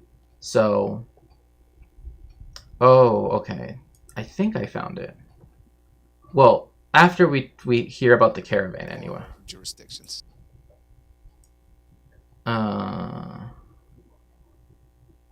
Okay, I think I found the video. Obviously not going to watch all of it. It's a little bit, nothing like being lonely, right? Exactly. Like a lot of people just want to have, right, a way to make friends, a way to talk to people, and a way to actually you know, actually have spaces where they can be creative, open, and be themselves, right? Like that's another thing, is that there are no, like, the lack of third spaces, among other things, right, means that you go from your house to your job and your job to your house. That's it, right? And I understand some people that feel uncomfortable having jobs, I mean, having friends from work, right? Because they kind of want to have their home life and their work life separate. Like, I totally get that. But then it's like, where else do you make friends, right? In places where, again, it's very difficult to meet with people. So To reach the United States before there's a new man in the White House. It's the third one in the last month alone. But if recent history is anything to go by, they're unlikely to get anywhere near the U.S. border. I feel that they are trying to tire us out so that we can give up and abandon the caravan. The Mexican authorities have been following us and offering people things, promising things. see, and this is where, again, and yes, if you'd like to help me out in any way, you can always go to my throne. And yes, on Twitch, on YouTube, if you would like, please make sure to subscribe, make sure to like the stream. But yes, if you'd like to help me in some way, you can always go to my throne and contribute to the fund right up here. That is to help me with getting my passport and moving expenses. But yeah, I don't agree with this idea that like the Mexican government is collaborating with the United States in something that is, I mean, again, from an international law perspective, refugees get to choose what their destination country is, not any particular country, right? Like, this is something that was born out of the fact that during the Second World War and in the lead up to it, right, you had people, in this case in 1935, right, with the Nuremberg laws. Oh, of course there's a huge power imbalance. It's the reason why, like, when people say, oh, we should invade Mexico, or we should designate the cartels terrorist organizations, right? It's like, it doesn't account for the fact that Mexico, one, is a neutral country, two, right, is fully and completely imperialized by the United States, and three, right, is a country whose, like, purpose in terms of the supply chain into the United States is to, again, transit the things that Americans want. You know what I mean? Like, oh, if you really, really dislike, this type of thing, then, maybe you shouldn't celebrate people like Jardine Madison, right? Because I don't know, like, in America you can invest in Jardine Madison, and if people don't know what that is, that's literally it's named after the two men that began the Opium Wars, the second Opium Wars against China, in order to have their business. In fact, they're the ones that initially began to build the British colony on Hong Kong Island itself. And so, again, when it was the war for drugs by the British, right? Oh, that's fine. They're almost seen as heroic for what they did. Especially in a context that does not take into account, like, post-coloniality, etc. However, now you have a country that's neutral, and really, because it happens to be the country next door, has the supply lines going through it. Yet, attacking it doesn't solve the problem. Right? Like, I think that's pretty, But I also don't think that it is right for the government in Mexico to be, for the border, for the police, I should say, right, to try to dissuade people, right, from trying to make it to the United States, right? Like, I think, like, the United States already passed something which, in my view, under international law is illegal, which is the stay in Mexico policy, right? And of course, there is a power imbalance where Mexico kind of has to do whatever the United States says. But right now, you have Trump joking, apparently. At least that's what Fox News says, right? That he thinks that Mexico and Canada should be states of the United States. So, I find it good to try to create friends in multiple spheres of life: work friends, people you can chat on break time and maybe lunch break, that you can talk work issues on a limited basis, online friends you can do hobbies with. Hopefully you'll be able to make a close friend from one or more of these spheres. Yeah, exactly. Like, and like, that's the reason why, like, having more spaces, right, where you could have, because, like, it's not as though, like, people always want to, like, do activities with their friends, right, like, or hobbies or stuff like that at each other's houses, right? Like, especially earlier on, right? You don't necessarily want to just be bouncing back between their houses, right? You want to, so. Trump says these caravans are part of Another thing is, like, this caravan sort of shows that there's, like, a huge racial diversity in Latin America, and yet they still try to make this seem as though it's all one group of people. Again, right? And we already went over this last stream, right, with Professor Minian, right, who, she rightly said, like, there's, like, you can't blame Latinos, quote unquote, right, like, for supposedly voting more Republican, because that is not taking into account the fact that there already are constituencies in the umbrella of what the United States considers Latino, which can mean many different things, but it's a multiracial group. And the fact that there are many different groups within that tend to vote more conservative and that have grown over time, and that as they have grown, have only voted more conservative, right? So, or have changed their opinions over time. So, again. Invasion, but not one of these groups has made it intact to the US border in 5 years. What a weird phrasing. They haven't made it intact. Sorry, I don't mean to just like pause, but like for such a short video, but this is like, that's such a weird way to put it. I don't know. Recently, the Mexican authorities have been breaking up caravans by busing migrants far from the U.S. See, look, this Guardia Nacional, right? This was created by AMLO, right? It was supposed to be a independent force, right? Not subject to the Secretary of National Defense, otherwise known as SEDENA, right? Secretario de Defensa Nacional, right? Then, like, 2 years ago, I want to say, or like a year ago, the Guardia Nacional was put under the direct control of SEDENA, right? The Secretariat of National Defense. So the whole thing of them being like a separate force that would be away from the corruption of SEDENA, yeah, that's gone. Because now they're here, right? So, you know, there's a problem with all of that. But, like, you will see this in Mexico quite often where you will see them in these trucks. Like, you see how they have those, like those bars, right? Like, all over, like, it goes across the whole bed of the truck.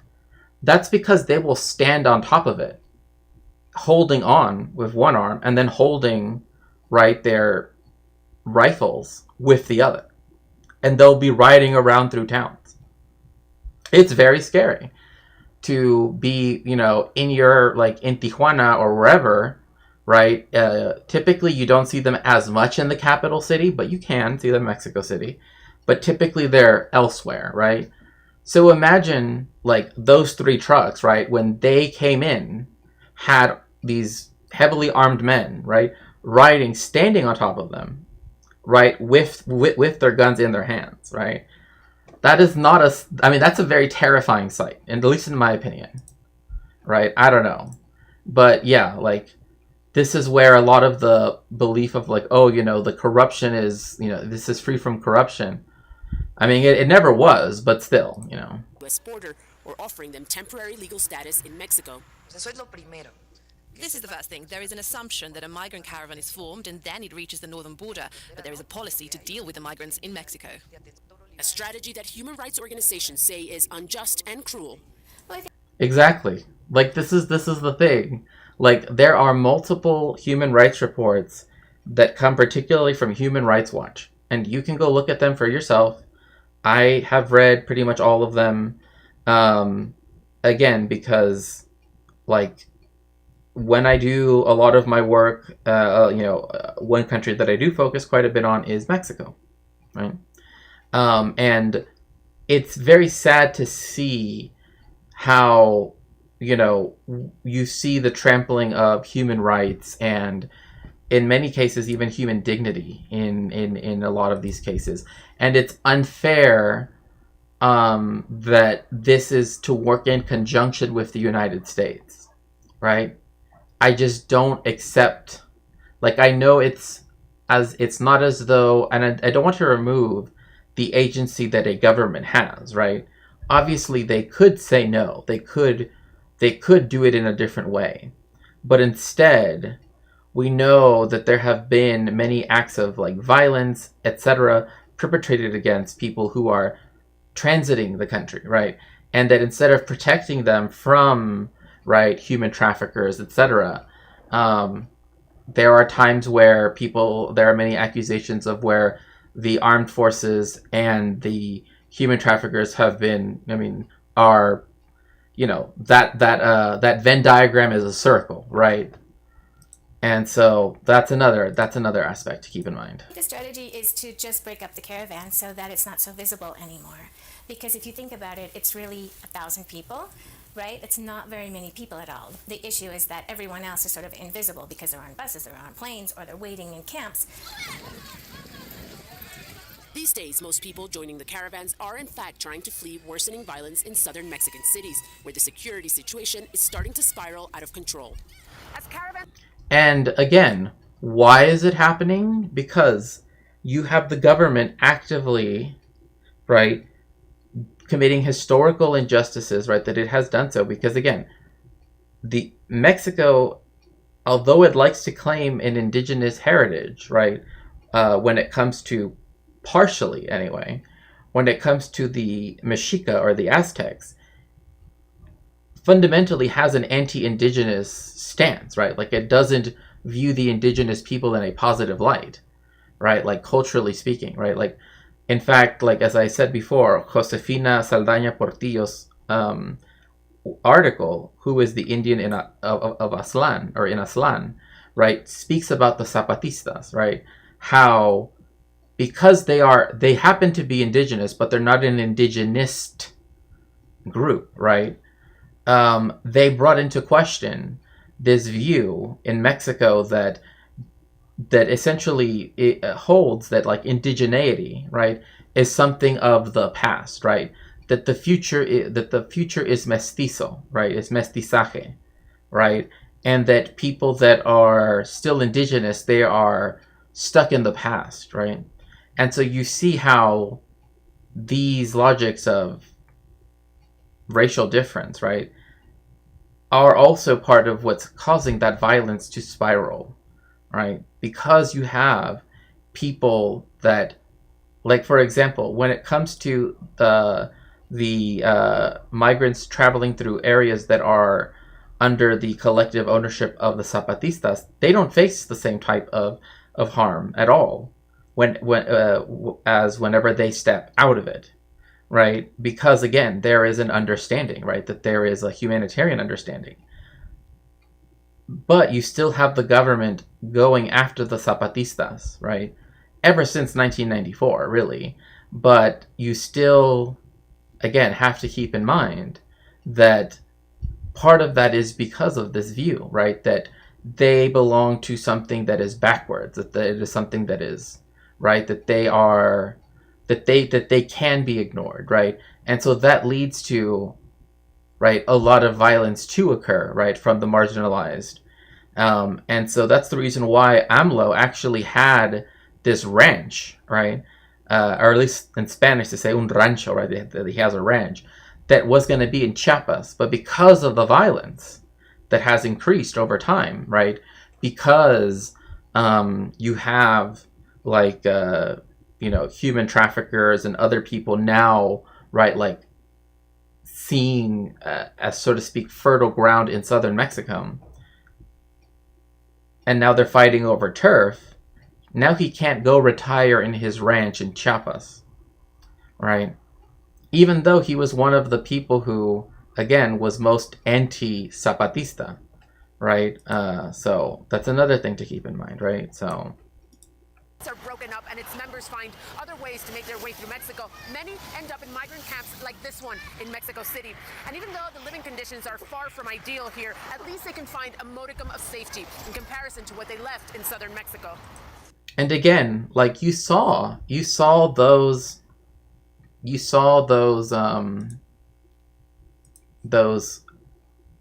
what people in Mexico would call casas de cartón, right? Like, literally cardboard houses, right? And that's something that, like, is usually used in a neutral sense, but I can definitely see how that can be used in a pejorative sense. But it describes just the type of houses that, like, the dispossessed and the impoverished live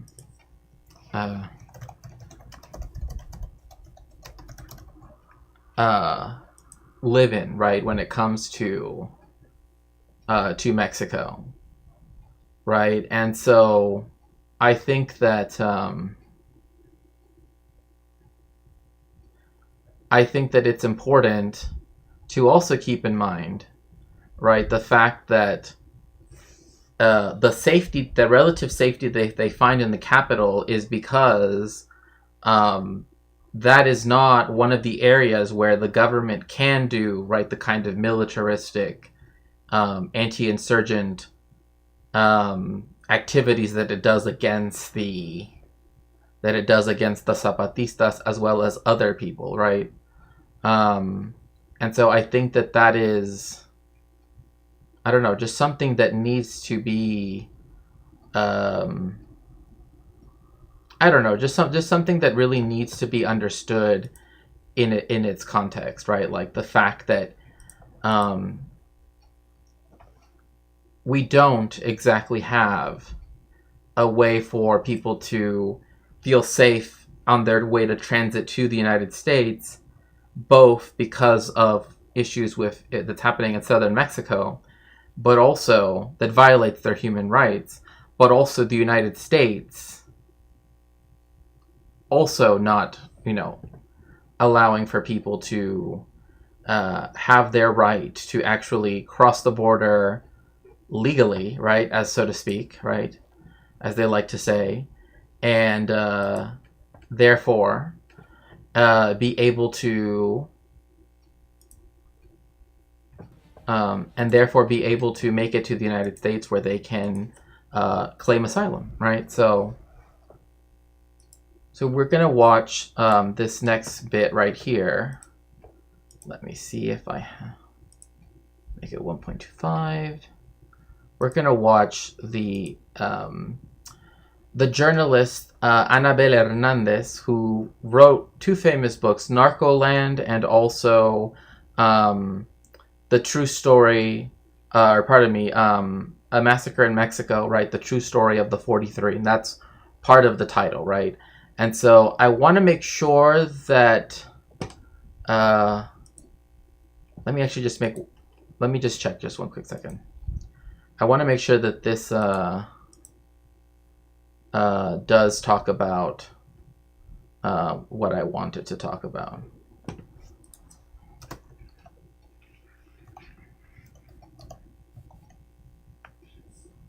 Because if not, then I can just choose another one of the videos. Let's see. Okay, I think this is the video. Oh, wow, this is very low. Okay, so we're just gonna, yeah, I think the Democracy Now! Video will work better. Okay. So, again, this is Anabel Hernandez. Democracy Now!, democracynow.org, The War and Peace Report. I'm Amy Goodman with Juan Gonzalez. We end today's show with a woman who has been described as one of the most courageous journalists in Mexico. In 2010, Anabel Hernandez published a groundbreaking book linking top Mexican government officials to the world's most powerful drug cartels.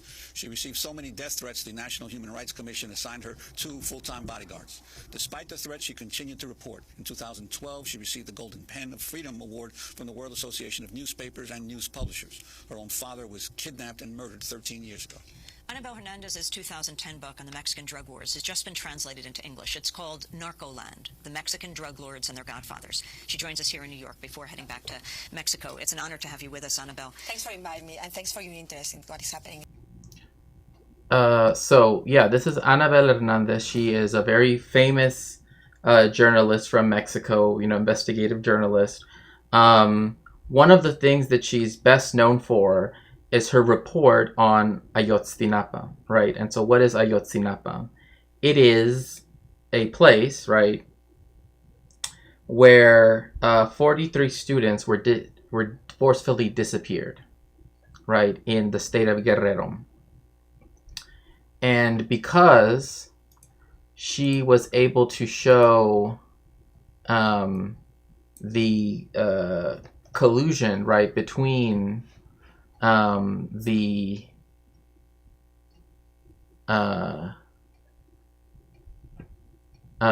government and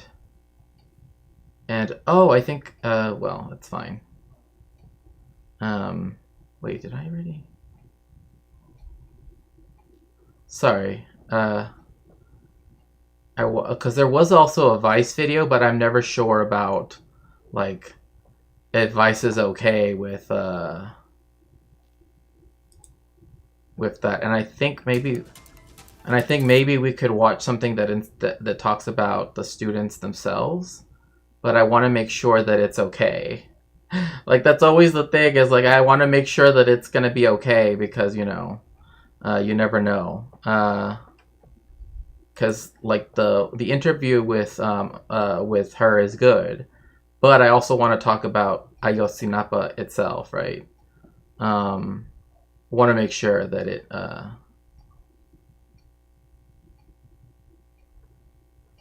is this the one? Sorry, I thought I had it saved, but I don't. I have the Spanish one saved. So, and for some reason in English, it's so hard to find like long enough videos that would be, you know, like there's like 30-second videos, but not like I don't know, like the Vice one kind of, like it's longer, but it's also kind of anxiety driving me, because I don't know what they show or don't show, and you know, with Twitch, that can always be an issue. So, okay,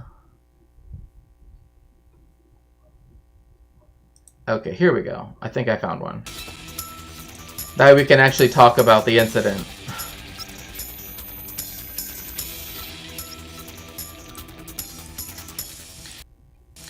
It has to be one of the world's most mysterious, most macabre disappearances of a group of people. 10 years since 43 Mexican students vanished. Since then, botched investigations amid intense levels of corruption exposed. It was in September 2014 that the young trainee teacher studying at a college known for its history of radical left-wing activism went missing. As was local tradition, they'd commandeered several buses to travel to a commemoration protest in Mexico City.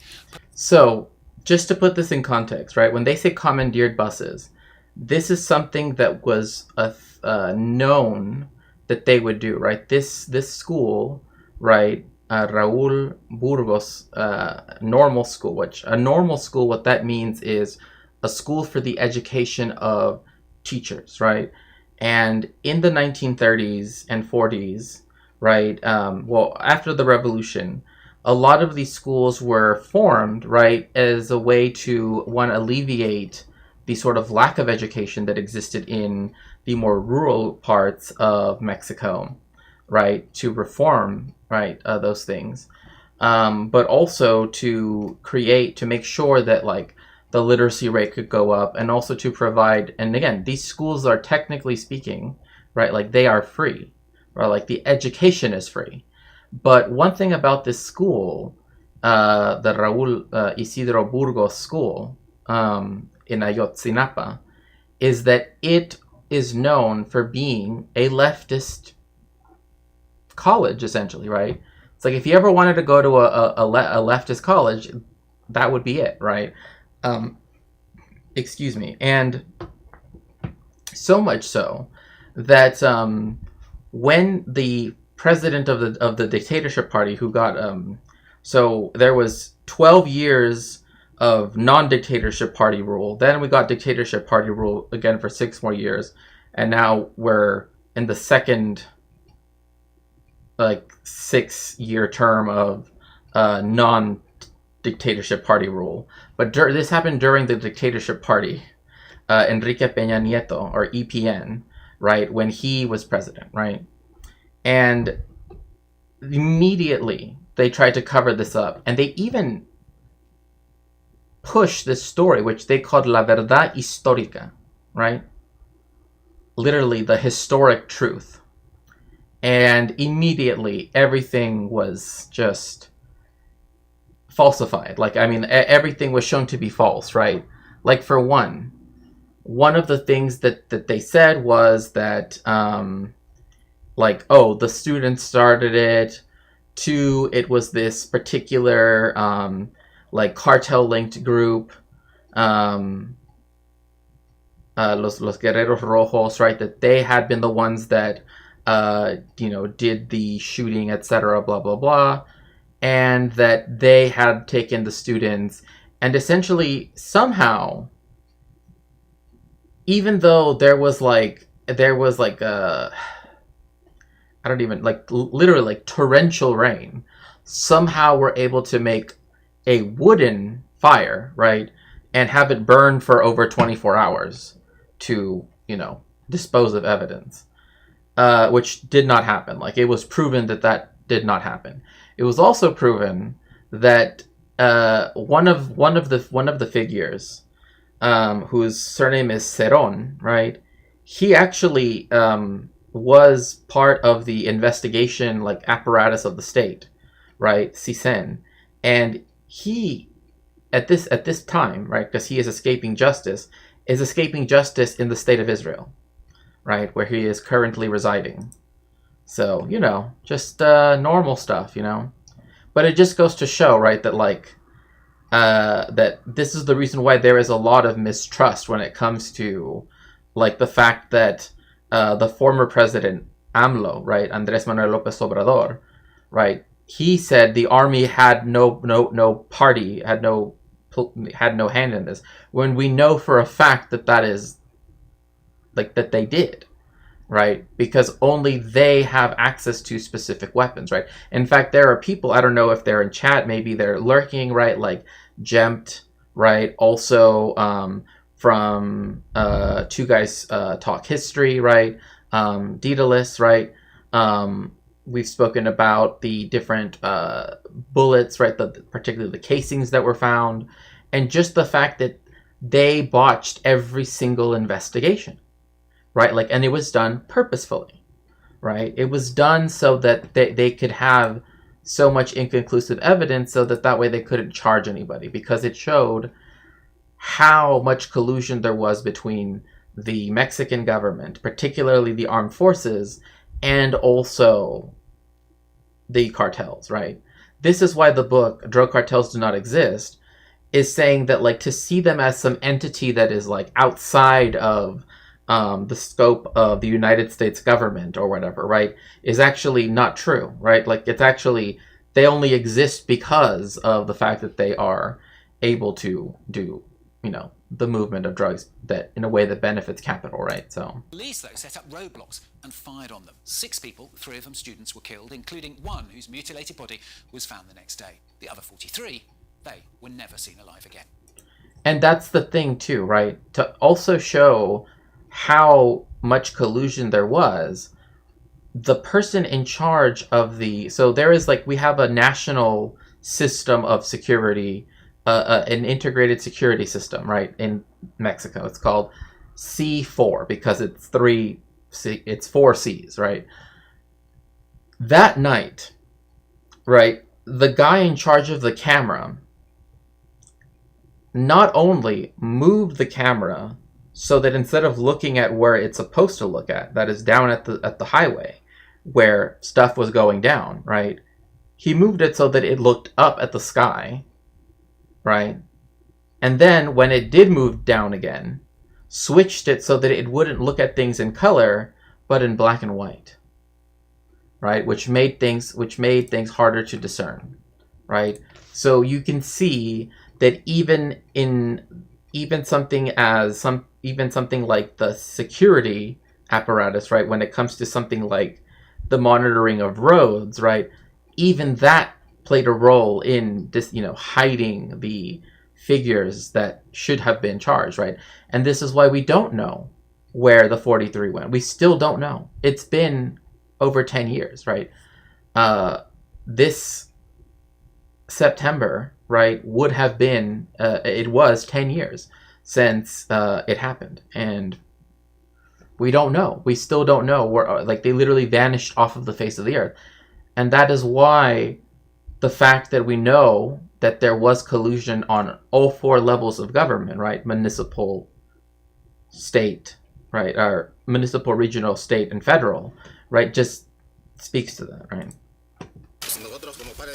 As parents, we won't stop until we find our children.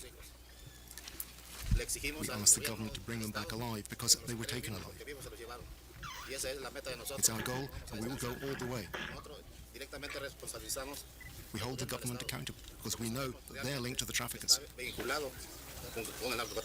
The official version says the students were handed over by corrupt officers to a drug gang, Guerreros Unidos. Their bodies then burnt and thrown into a stream. That, though, has been proven to be false by scientific evidence, and indeed... Like, they literally cooked up this story, pardon the pun, but they literally cooked up this story, and they caught that guy, Seron, the one that now lives in Israel, right? Literally holding one of the things that he later said, oh, look, we found evidence of the crime.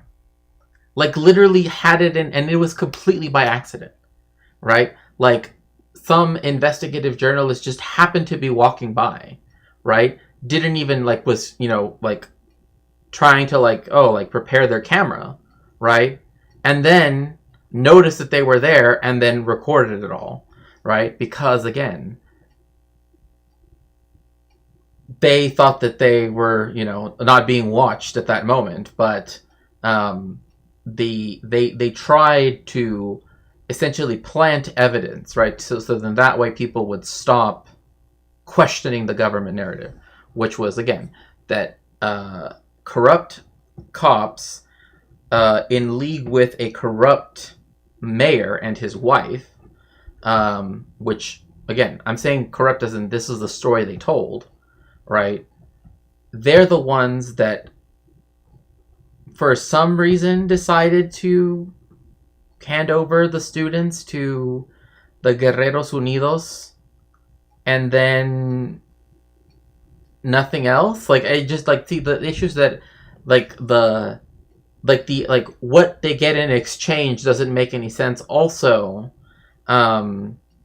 there already was animosity between the mayor, right, and the governor of the state, right? And so the state of Guerrero has been historically known as where, and if I could find an English language video that was good, I would talk about Genaro, because he essentially started a militia movement that during what is often called the Dirty War in Mexico, although I don't like to call it that, right? Like in Argentina, calling what happened during their dictatorship the Dirty War is considered unacceptable.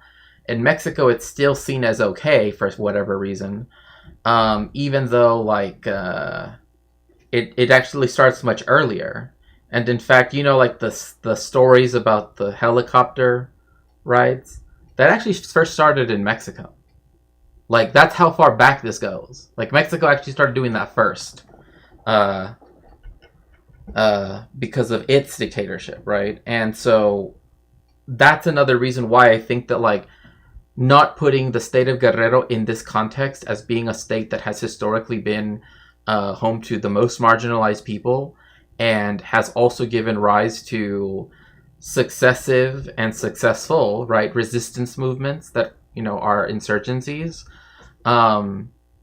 speaks to the fact, right, as to why when the former president, Enrique Peña Nieto, handed over the list of, was handed over the list of the top security concerns, right, of the country, number 2 was this leftist school that literally, like, one of its things that makes it so quote-unquote horrible is, like, it makes its students farm their own food. Like, you have to grow you have to work the land, right? You have to learn how to do, like, the stuff that the people around you do, right? And they were like, why are they doing that? Like, that doesn't make any sense. It's like, because they're all from the communities around it. You know what I mean? It's like, it's not that difficult, but, you know. It was shown that all those who'd self-incriminated themselves in telling the story had been tortured. Since then, many other police and military personnel also... So there is a protocol, right, that is invoked, and that is to say that, like, also both chats are very quiet now. Hope that everybody's doing okay. There is something in human rights law called the Istanbul Protocol, right? And anytime there is a credible accusation and evidence of the use of torture, you have to begin to use that protocol. The amount of times that it had to be invoked in this case is literally unbelievable.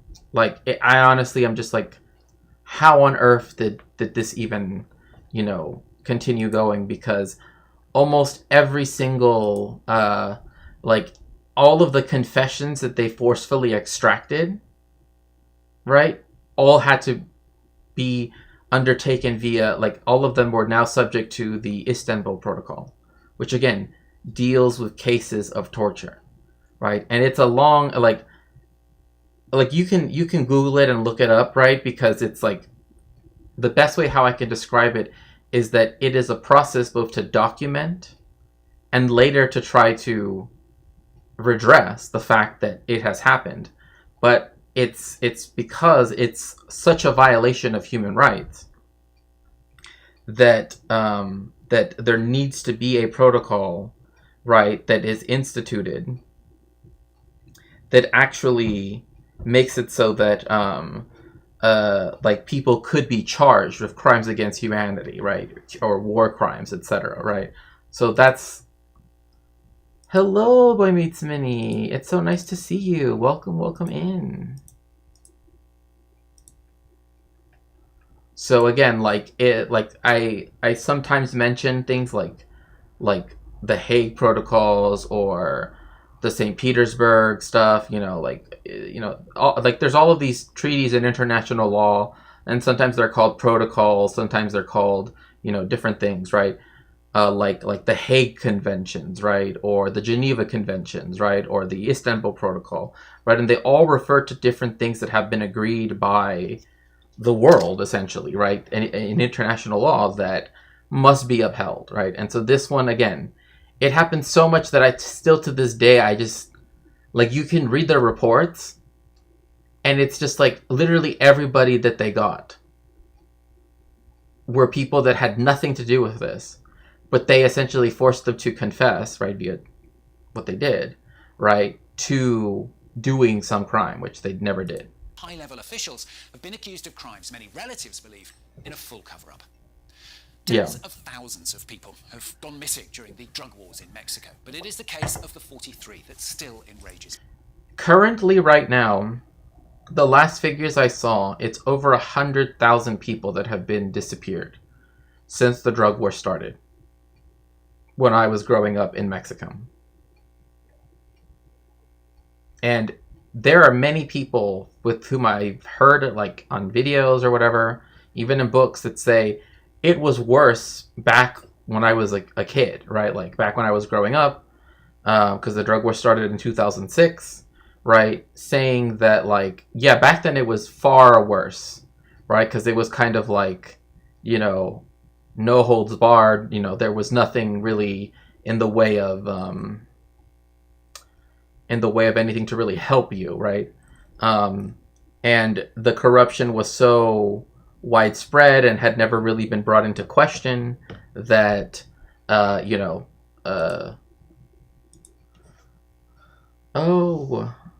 burnt out? Oh, burnout is behind you? Oh, well, that's good. I'm glad to hear that you're no longer burnt out. And yes, if you'd like to help me in some way, particularly because, I do think that I will have to move soon, you can always do so by donating whatever you can. Again, always take care of yourself first, to my throne. Or if you'd like to help me more directly to make ends meet, you can always do so by going to my Cash App, my Venmo, or going to my Twitch account and using the tip function if you want to use PayPal. Hoot night, Daymel. Thank you so much. Nora Escavilier and Mathieu Comin with Ed Augustin revisit the missing Mexican students for France 24. Also, by the way, the city of Iguala, which is where this happened, right, is actually like a famous city. Like, it's like imagine Philadelphia, right? Like, imagine a massive cover-up of a war crime happened in Philadelphia, right? Like that is like on the scale that we're talking about, right? Because this isn't some far-flung, like, where Tijuana is right up here in the most northwest corner on, way up here, right, of Mexico, right? It's seen as far-flung, right? It's seen as separate from the rest of, from the interior, as they would say, of the Republic, right? So it's seen as, like, it's over there, right? And the cities there are very isolated in that, like, there's no like connection like in central Mexico where everything kind of connects in many different ways, right? Like there's only one way to go between Tijuana and Mexicali, right? But in between that is La Rumorosa, right, which is this huge mountain, right? So there's no like steady connections of towns, right, like that exist, that have been built up over time, because most of the cities in Baja California Norte, the state that I'm from, right, this state up here, essentially were started as a result, well, Tijuana especially, because of prohibition, right? Because then people from LA could go drink down here. And that's when like the Caesar salad was invented, the margarita was invented in Ensenada by a German immigrant, the Caesar salad by an Italian immigrant in Mexico at the Caesar Hotel, right? But anyway, going back to my example, right? This would be like again, like Philadelphia, right? Having had, people be forcefully disappeared, 43 people disappeared. That is like, again, that like the significance of the city in terms of Mexican history is like along those lines, right? This is like, there is a famous Plan de Iguala, right? That is part of the Independence Wars, right? And also it's the city where the Mexican flag was first like, so was like first flown, right? The Mexican flag that we know and appreciate. Is this a border city? No. 350K to 400K from organized crime homicide is insane for a country. Right. That's the reason why, like, the town I grew up in, Tijuana, or the city I grew up in, has often been called the most dangerous city in the world outside of a war zone. Right? So, like, that's something that, and, obviously there are cities that now have kind of, like, overtaken it because of, like, an acute rise in violence in other areas that are under, in the crosshairs of different cartels, right, to take territory. But Tijuana is, technically speaking, still one of those places that is like, fought over, because it's the largest city right next to the American border, right? It's right there, right by LA and San Diego and everything. But yeah. And 400,000, and usually 400,000 is the estimate for, and that's a conservative estimate, is the estimate for the amount of people that have been unalived, right, since the war, or the drug war, began, right? And so again, like, the places that have been the most dangerous are places like my hometown, Tijuana, Ciudad Juarez, right? Usually border towns. But now there are other places in the interior of the Republic that have, like, again, as of late, become very, very dangerous, right? Well, see, Tijuana is interesting because usually most of the violence didn't affect tourists, right? Like it didn't really affect tourists, right? Because there was money to be made, right? So that's one of the things, right? Like it's different because, in essence, you, like, a lot of the industries, right, that cater towards tourists are also places of like money laundering and investment by way of the cartels, right? Because they obviously don't just do cartels. In fact, one of them, for some reason, I think it's the Jalisco cartel.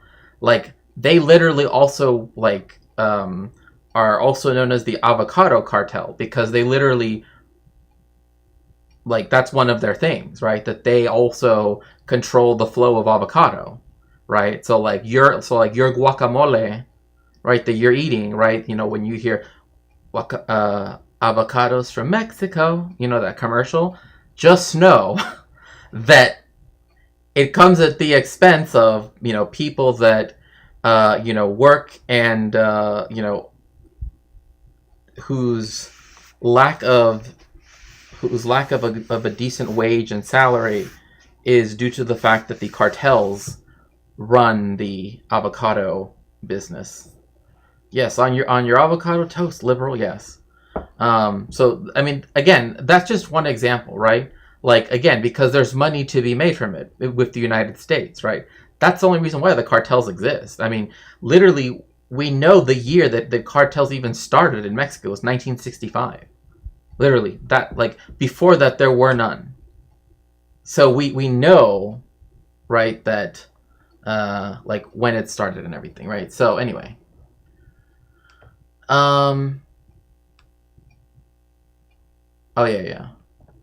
Yeah, I need to get my passport renewed and everything, take the photos and everything, get it. And I also want to get it express delivered because, look, I'm going to be honest, like, it's just, like I say it in my throne, right? Like, I don't think it's responsible to just, I'm not going to wait until something happens, right? You know what I mean? Till something negative happens, right?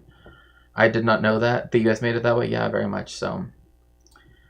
But a lot of it is, like, the border towns are the places where a lot of the violence is now.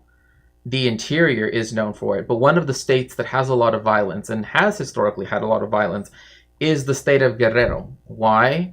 Because it is the part of Mexico where you can grow amapola, aka poppies, right? So there you have poppy production, right? Because it has the right climate, it has, it's mountainous, etc., right? So it's possible for poppies to be grown there, right? And so, like, that's one of the things, is that it doesn't change the fact that people growing poppy, right, and picking it and, helping to produce, right, a product, right, will usually result in them getting far more money, right?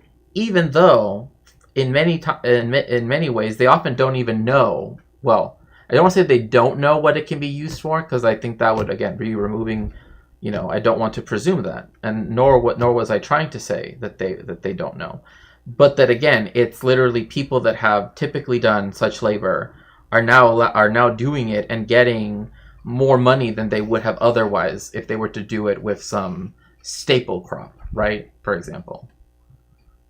Do you still see that meme? I know conservatives love to use tired old jokes, but they can't possibly still be using that one. I don't think so. I think avocados.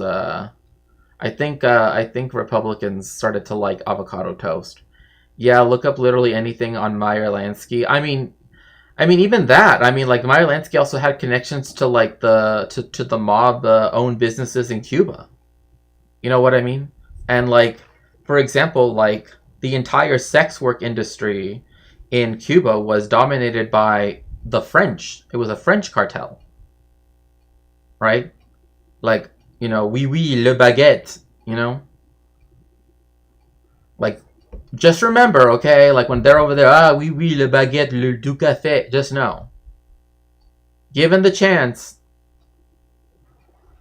we've watched the Battle of Algiers, in the Discord. Okay, y'all know what they do. I was thinking on the avocado cartel today and future tariffs on Mexico, and I was having avocado toast today and yesterday. Well, yeah, like, the threat of tariffs, which would be 25% on Canada and Mexico. But of course, Doug Ford said, we are no Mexico, right? How dare you, say that we're that we're like Mexico. Okay, fine, whatever, bro. Like, look, the fact that you're not like Mexico sounds like a skill issue to me, okay? Canada, it's not even mid. It's whatever is, like, it's low, okay? But, unless unemployment became zero and material, they're going to be... Exactly. And again, That's the thing, is that this is an area that has been specifically, right? Let me just transition really quick. This has been an area that has been specifically underserved, right? That has been kept underdeveloped because of the fact that it is part of the, like, if you go to the Costa Grande, right, there are two costas in this case, right? La Costa Grande and la Costa Chica, right? If you go to the Costa Grande, there's a lot of indigenous people. The government doesn't like that. Again, Mexico likes to use the aesthetics of a people that, you know, of the Aztecs, right? Because they're no longer around, right? Like that particular group of people. Nahua speaking people are still around, but not the people that they use the aesthetics of, right? But when it comes to the actual indigenous people, they don't treat them with respect, right? As I said before, they see them as something that is from the past, right? Something that's backwards, right? So again, so there is a lot of racism in that sense, right? A lot of dispossession and, you know, crime. Or a lot of violence that is directed against, you know, indigenous people. In the Costa Chica, there you have Afro-Mexicans, right? That's where you have the largest concentration of Afro-Mexicans in the entire country, right? And, you know, anti-black racism is not something that is like alien to Latin America. Peru and Mexico received more slaves than the United States ever did, right? The only difference is that, again, people were willing to intermarry and mix, right? That is a huge difference, right? Like there's a reason why Tlatelolco, the plaza is called the Plaza of the Three Cultures, right? Three cultures: European, indigenous, and African. Although, even if you listen to a famous theoretician like Octavio Paz, they only emphasize two, you know? So they only say, oh, indigenous and European, right? And of course, they like to emphasize their own Europeanness more than anything else. Let's see here. For bagels, you mean, right? Yep, for bagels. My city used to be a poppy farm before industrialization. Yeah. I mean, I'm not surprised. Again, like, you're talking about a country that is, like, newly industrialized and is and the wealth is very unequally distributed. And so is the technological progress and the industrialization itself, right? Like, it's not as though it's, like, evenly spread out, or you know, like there are some areas where they specifically don't want it to be, right? He was hooking them up with the the OSS. Yeah. I don't know how much speedier that the fee makes the passport process. I'm worried that all the people applying right now will slow the process. Well, I mean, even if not, right? Like, even if I just get it, I mean, again, any help I can get financially to just, you know, pay, you know, like, make ends meet right now, because it's, you know, right now there's a lot of, like, stuff that, you know, I have to pay for, like, the whole year and blah, blah, blah, you know, stuff like that. And it's just, like, I feel bad having to ask for help, you know, I feel ashamed in many ways, and I know people tell me don't feel that way, etc., but it is hard to ask for help in this way, right? Because it makes me feel, you know, like, it just makes me feel bad. I don't know what else to say. Mexican avocado is highly sought out for. The domestically grown and one imported from other countries aren't highly desirable. Yeah. Americans won't be happy when the good stuff becomes more expensive. Hello, the Ferret King. Welcome in, my best pal. It's so nice to see you. How are you? Welcome in. Brazil is like this too. Yeah. Yeah, it's hard out here for a... Yeah. Hello, Landom Lazy Lizard Lounge. It's good to see you. Oh, sleepy. Yeah, today's been a kind of a sleepy day.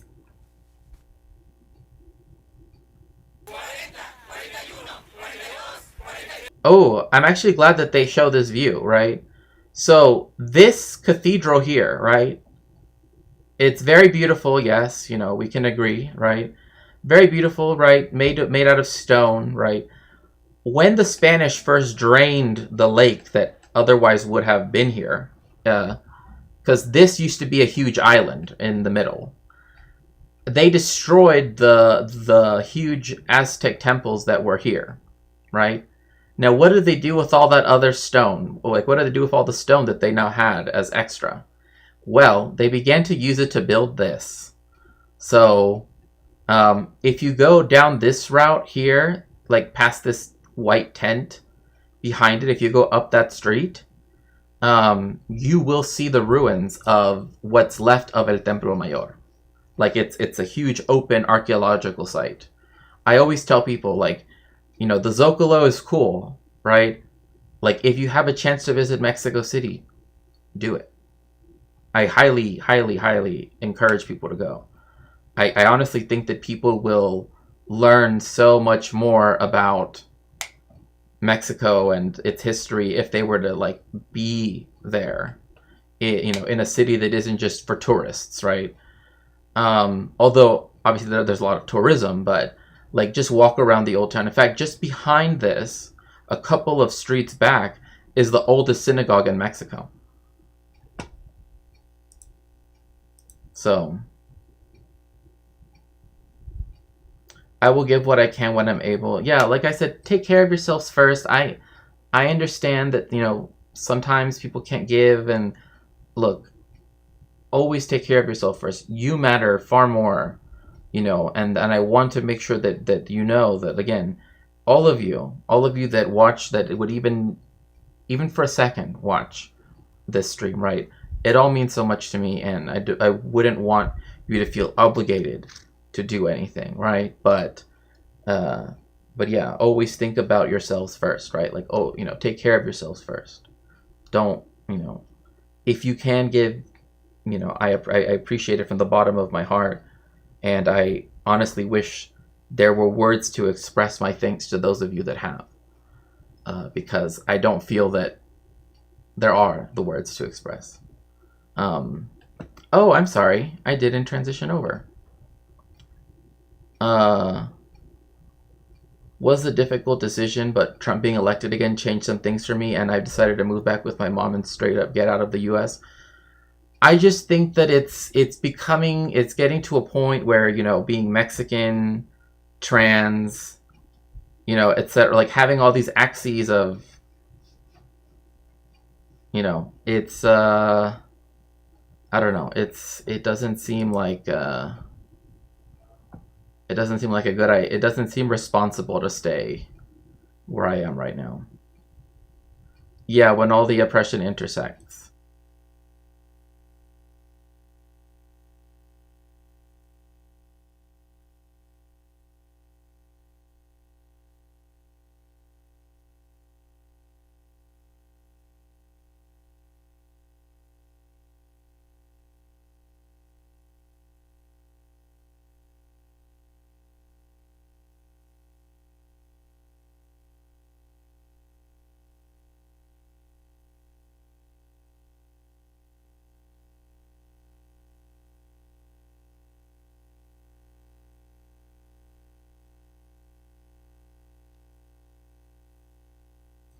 Okay,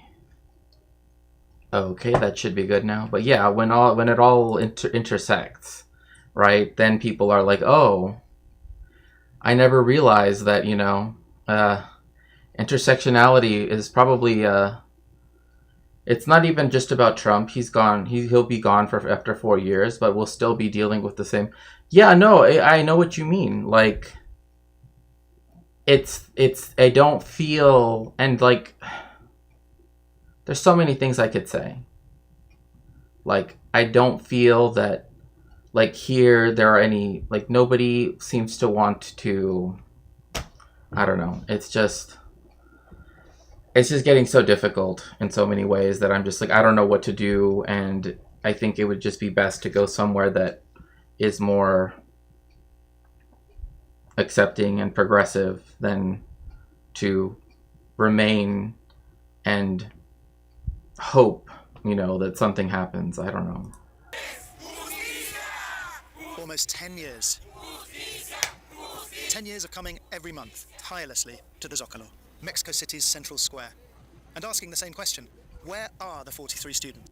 So, just so people know, this palace right here with the green awnings, this is the presidential palace, right? This is where the president lives, right? It's from colonial times. It's huge.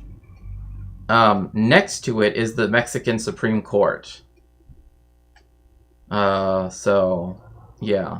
Just so people know, oh, what are these buildings? This is where the president lives, because AMLO made the former presidential mansion called Los Pinos into a museum and said, I'll just use this palace that we already have. And then here is the Supreme Court. So just so we know.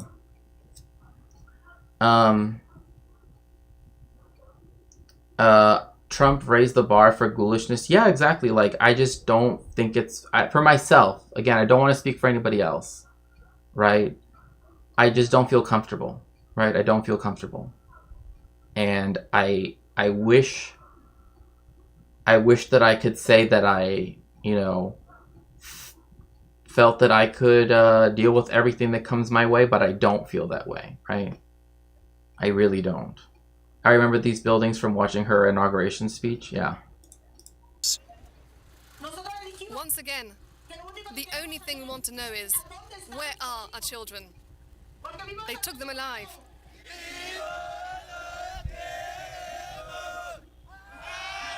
It's January, and Maria has been camping here for a week with parents and students from rural teacher training schools. They've come from all over the country in solidarity. So you see this encampment, right? This encampment. There is another encampment that is on a major intersection just before you get to the Zocalo that also has been doing this. You see how they have, right, the stuff so that way they can sleep and it's on the floor. And, they come every month. And, the Zapatistas as well, they stay there, right? And so they depend on organizations like the ones that I've worked with before, for mutual aid and everything because to make sure that we can help them, make sure they have food, make sure they have water, make sure that they never have to leave the encampment alone, right? And that's why one of these encampments is literally at a very busy intersection, right? Literally right in front of the Palace of Fine Arts, right? It's this beautiful opera house, right? And they are very good at mutual aid. And so that's why, and in fact, they made it really easy because now they also, when a lot of times you'll see in Mexico City, people selling different, well, I mean, it's all over Mexico, but you see people selling different things, right? If you see people selling coffee, bagged coffee, a lot of times they are just Zapatistas, they're doing it to help the Zapatistas because you can pay using the QR code and then it pays directly the grower, right? The farmer, not some other group or whatever. Not some other entity, right? Same, like I said, it was tough, but I found a renewed vigor to leave. Yeah, I know, and that's why the people that are being oh, how dare you, want to leave. Look, I understand that some people would say, it's wrong to want to leave, but those are the people that can stay and that want to stay. I honor and respect their decision, but I just don't feel comfortable. And again, that is why, even though it pains me on some level, because again, we are taught to be ashamed about asking for financial help, right? That is why I have, right, the links and stuff like that, because I need help. frankly. For some people it's very easy. They already have homes or stuff somewhere else, and I don't, right? It's not something that I can just but oh well. But I will say one thing is that, like, don't think that me going somewhere where I feel safer means that I won't be present anymore. If anything, it probably means I'm going to be streaming more, if anything, because, I do. I mean, I know I won't necessarily be able to get a job right away if I leave the country, but it's gonna be tough. And so again, like, for those of you that have the means and the ability to feel safe and can stay, I cherish that and honor that, and I think I support you and everything. I just only ask for the same respect and consideration for myself and others, for those of us who feel that we have to leave,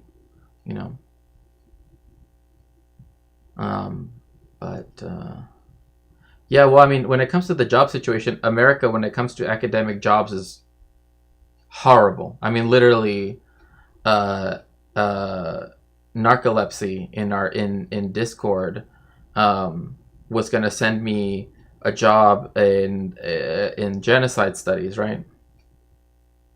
Literally, they decided to just dissolve the academic unit. So now they don't have genocide studies at a very large university in Canada, right? Again, people don't like literally, now that we live in an age where it's being broadcast live, on TikTok, and people are just seeing it happen. This is when they're closing genocide studies departments. It's sickening. Absolutely, just horrifying. Anyway, sorry, I didn't mean to go off on, but it anyway. But yeah, I want to just go somewhere where at least I can, even if it's just for a short while, maybe just something. Again, that's why, again, I ask for people's help, and I understand that, I'm not, yeah, anyway.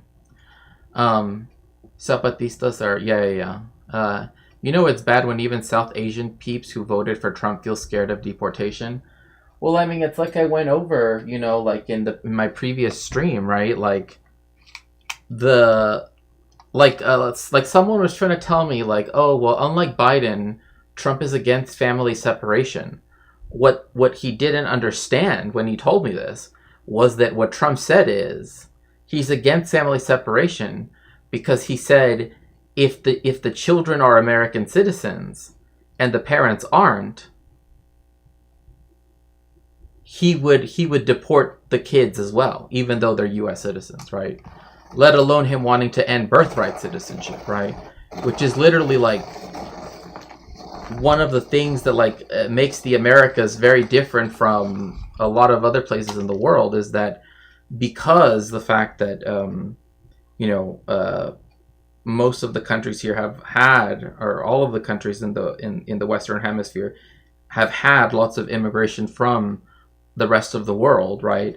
But particularly, during their colonization by Europeans, the idea of being born here and immediately having citizenship is something that is pretty much exists in all countries in the Americas, whereas in Europe you have different laws, right? Where it makes it, where, like in Finland, I believe, is one of those countries where unless both of your, or I don't know exactly what the law is, but some of them are as strict as unless both of your parents are citizens, only, blah, blah, blah, right? Like it's like varying degrees of things. But for here, like the job situation academically, there's like nothing. There was nothing even when I got my PhD. Like even then they were telling me there are no jobs, right? So now it's like, I know there are no jobs, like it's not something, Like, it's not something I don't know, and it's also not something that, like, oh, like, it's not even a thing about, like, necessarily... Because some people often will hear me say things like that and think, like, oh, it's like a... Well, like, to use the meme, right? It's like a skill issue, right? That it's like, oh, well, if you were just really good at whatever you do... It's like, no, it's like, you can publish, you can... be working on a book project, you can have many years of teaching experience like myself and still do not get chosen. Like, usually academic interviews are very different because there are multiple stages. I've done every stage except like multiple times, and still, like, where I'm like the last one of the, like, I'm in the last you know, in the last handful of people that, and still nothing, you know. So it's like it's not even that, right? It's just that those opportunities, however, have just dried up in so many ways. And when you have entire history departments being run instead by tenured professors, by a single instructor and 5 adjuncts, that is not a sign that people that is not a good sign. Right? Like, and you have more cuts to the humanities and to the social sciences. And it's, another thing too is that I love teaching at public universities, right? I really don't like private ones. I've always preferred public ones because I like being able to meet people, right, who are able to go to university and are able and actually, you know, aren't just there because their parents went there. You know what I mean? It's the opposite in tech. It's bad here, but in India it's a complete joke. Oh, well, yeah. Also, yes, an ad break is going to happen in 3 minutes and 15 seconds. If you'd like to get out of that ad break, you can always do so by subscribing to me on Twitch, which is about $6 US. Or you can always link your Amazon Prime account to your Twitch account, where you get 1 free subscription, and instead of having that money going to Amazon, you can have it go to your favorite streamer, which just might be me, right? Yeah. For those of you on YouTube, please make sure to like and subscribe. And again, if you'd like to help me in some way, you can always do so at the various links that I have in the pinned chats. And yeah. Let's see here. Literally Trump's policy. I know, but the whole point is like, oh, well, Biden is worse, right, or whatever. You know, I don't know. Or actually, no. They didn't bring up Biden. They brought up Obama. They were like, well, Obama deported. It's like that. Just, I mean, if anything, I mean that just goes to Raven's point, right? That like that it isn't about just Trump, right? That like you know, Obama was, you know, more than happy to deport people, you know, as many as possible, right? And yet many people still see him as like a, you know, good, quote unquote, right?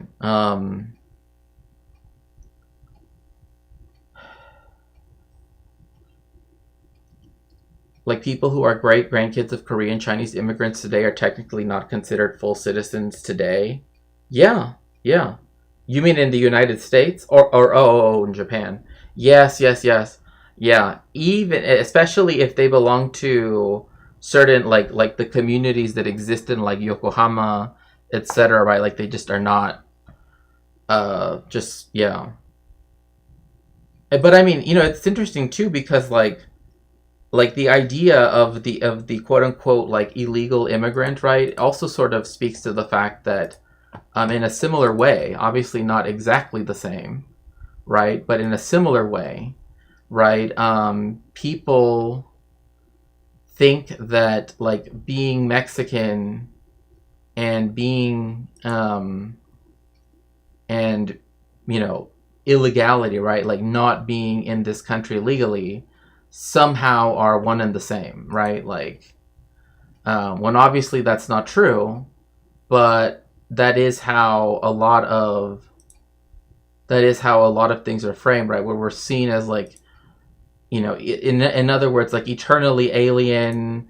Many times people will say like, you know, oh, you know, there's no way that you could just be here because, you know, like the way how you got here, it must have been, you know, blah blah blah, right? So it's I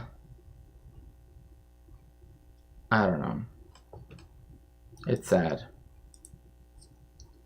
Yeah, the adjunct system, honestly, I'm so tired. I've taught for many years. And when people start talking to me about, like, you have to start somewhere, I'm like, I've already started years ago. And even now, I'm still being told, oh, you have to work adjuncting or doing lots of positions you don't want to do. So that maybe one day in the future, maybe, it's not guaranteed, but maybe you might get into a permanent tenure track position. Maybe. That's not I'm not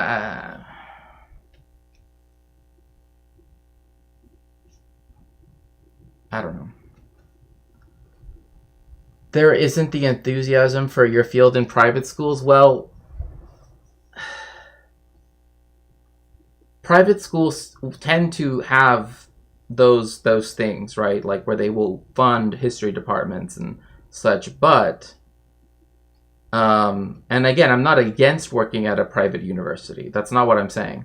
I'm saying I like public universities because of the fact that the people that go to them, right, is a huge, diverse group of people that come from lots of socioeconomic backgrounds, right? And it's been so rewarding to me when I have worked at public universities, right, to have students that I not only get to meet, but also like advise, right, to some extent, right, as much as I can as a professor, but also, you know, see them progress, right? Like, I mean, I've had students of mine that are now in medical school, right, or have, you know, become doctors or, you know, other things, right? And that makes me happy, right? The fact that they even care enough to, you know, to say, you know, Professor Shakespeare, right? I just wanted to let you know that, you know, everything is going well, blah, blah, blah. Also, I just started as a blah, blah, blah, right? At this, you know. Yeah, like, I mean, it's not necessarily so, but like a lot of them, like, it's just a different, I mean, it also depends what type of school it is, right? Like, if it's a Christian university, right, then, like, you know, obviously there is academic freedom regardless, but you also know that, like, the curriculum isn't geared towards necessarily this or that. And again, we also have to keep in mind that a lot of the places where people will say, oh, well, there's jobs there, right, are places I might not necessarily want to live, right? Like, you know, a college in the middle of nowhere, to me, right, somewhere like right there where they were showing in Kentucky, I don't think they would be very accepting of me being Mexican and trans and Jewish, right? I don't think, you know, I don't know, but I don't know, just, I don't know, you know what I mean?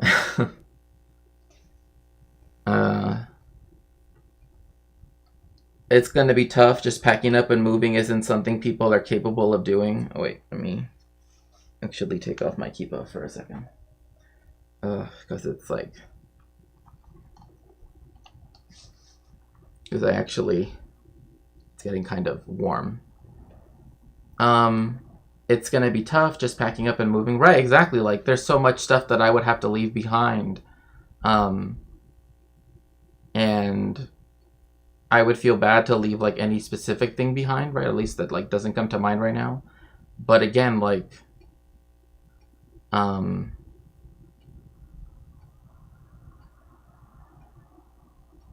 yeah, I don't know what to say.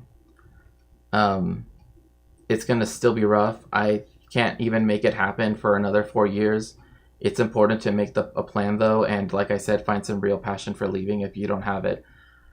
Yeah, like for me, like I have ideas. I have some like layouts of plans, right? I do have some things that, you know, could work, right? But a lot of it also requires, you know, like to have my passport ready, to have, you know, other stuff, right? Like you really come, like it's in these moments that you really come to realize just how much money is everything in this world, right? How literally everything is money.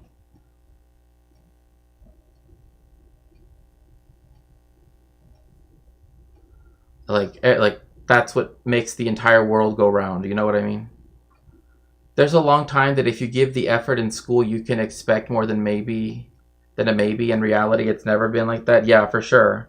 I mean, again, I remember, hello, Bitingale, it's good to see you, being told, like, when I entered grad school, right, there are no jobs. You're never going to get a job. So I wasn't unaware that this was the case, right? But I still love what I do, right? I love teaching. I love being a historian, right? I wouldn't change it for the world, right? And if I have to move to another country to do that, I'll do that, right? Especially a place that I feel safe. So, and if you'd like to help me, again, you can. You're not obligated to. You know my links. They're in the pinned comments and everything. People criticize us for not going to school or refusing to pay back our student debt when we're not the ones who broke that agreement. Oh yeah, for sure. I mean, like the fact that there are people that have like 6 figures of debt or 5 figures of debt outstanding is ridiculous to me. Like it's just unbelievable. Spain seems like a good option. Again, like the issue is like is the ease by which you can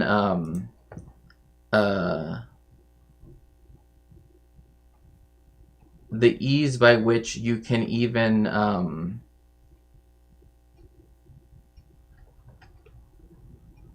you know, get residency, you know, stuff like that, right? So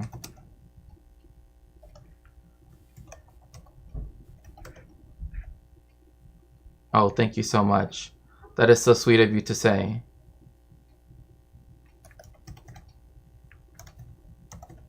No. You don't need to apologize. Like that was something that came to mind because again, I speak Spanish, you know, it's not like I don't know, I wouldn't be able to contribute in some way. It's just, you know, how can I make sure that I can stay? You know what I mean? I want to make sure that I can stay. Because that's always the question at the end of the day. So you don't have to apologize. Spain does seem like a good option. And it is one that I have looked a little bit into. But, you know, and again, if people in the Discord, if you're in the Discord and you ever want to chat about this, I'm always down. I'm always willing to give, you know, like information that I know, again, just from what I've researched for, you know, and stuff like that. You know, I obviously can't tell you where you should, you know, be looking for, but I just, like I said, I have some ideas and such. So, yeah, no need to worry about that, Kiki. You're totally fine. I'm just emphasizing the fact that, like usually Europe is either very expensive or the way to stay there is difficult, right? Denmark is where I'd like to go. In lieu of that, England for now. England is right behind America, though. So, oh yeah, I've heard that too. Same thing like people that have told me about Canada, where it's like, well, we might be electing our own Trump soon, so, you know, and it's like, well, that doesn't give me a lot of, you know, hope. But anyway. Just wanted to say thank you to each and every one of you that watched today, and I appreciate all of you who dedicate any amount of time to watching my stream or interacting with me in any way. It makes me it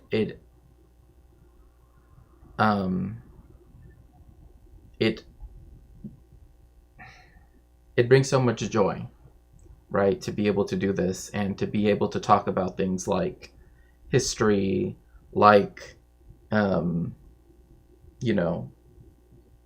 just so many different things. And so again, I just want to say thank you to each and every one of you.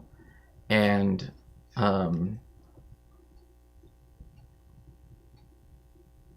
I'm glad to hear that, Raven.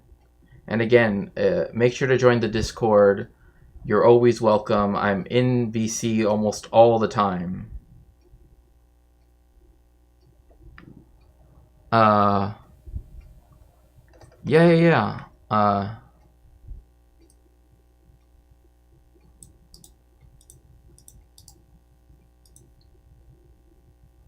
Okay.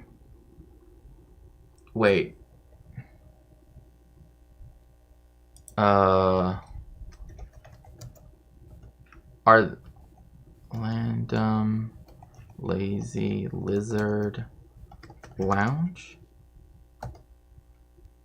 Yeah, it's saying it's an invalid username. And I doubt that's the case, so... Ah, I see. I know what's the problem. Okay, so yeah, we're gonna raid out.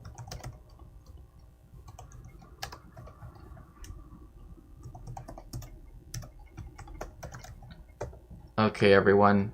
Thank you so very much for joining me today. Everyone, please make sure to get into the machine as we raid Random Lazy Lizards Lounge.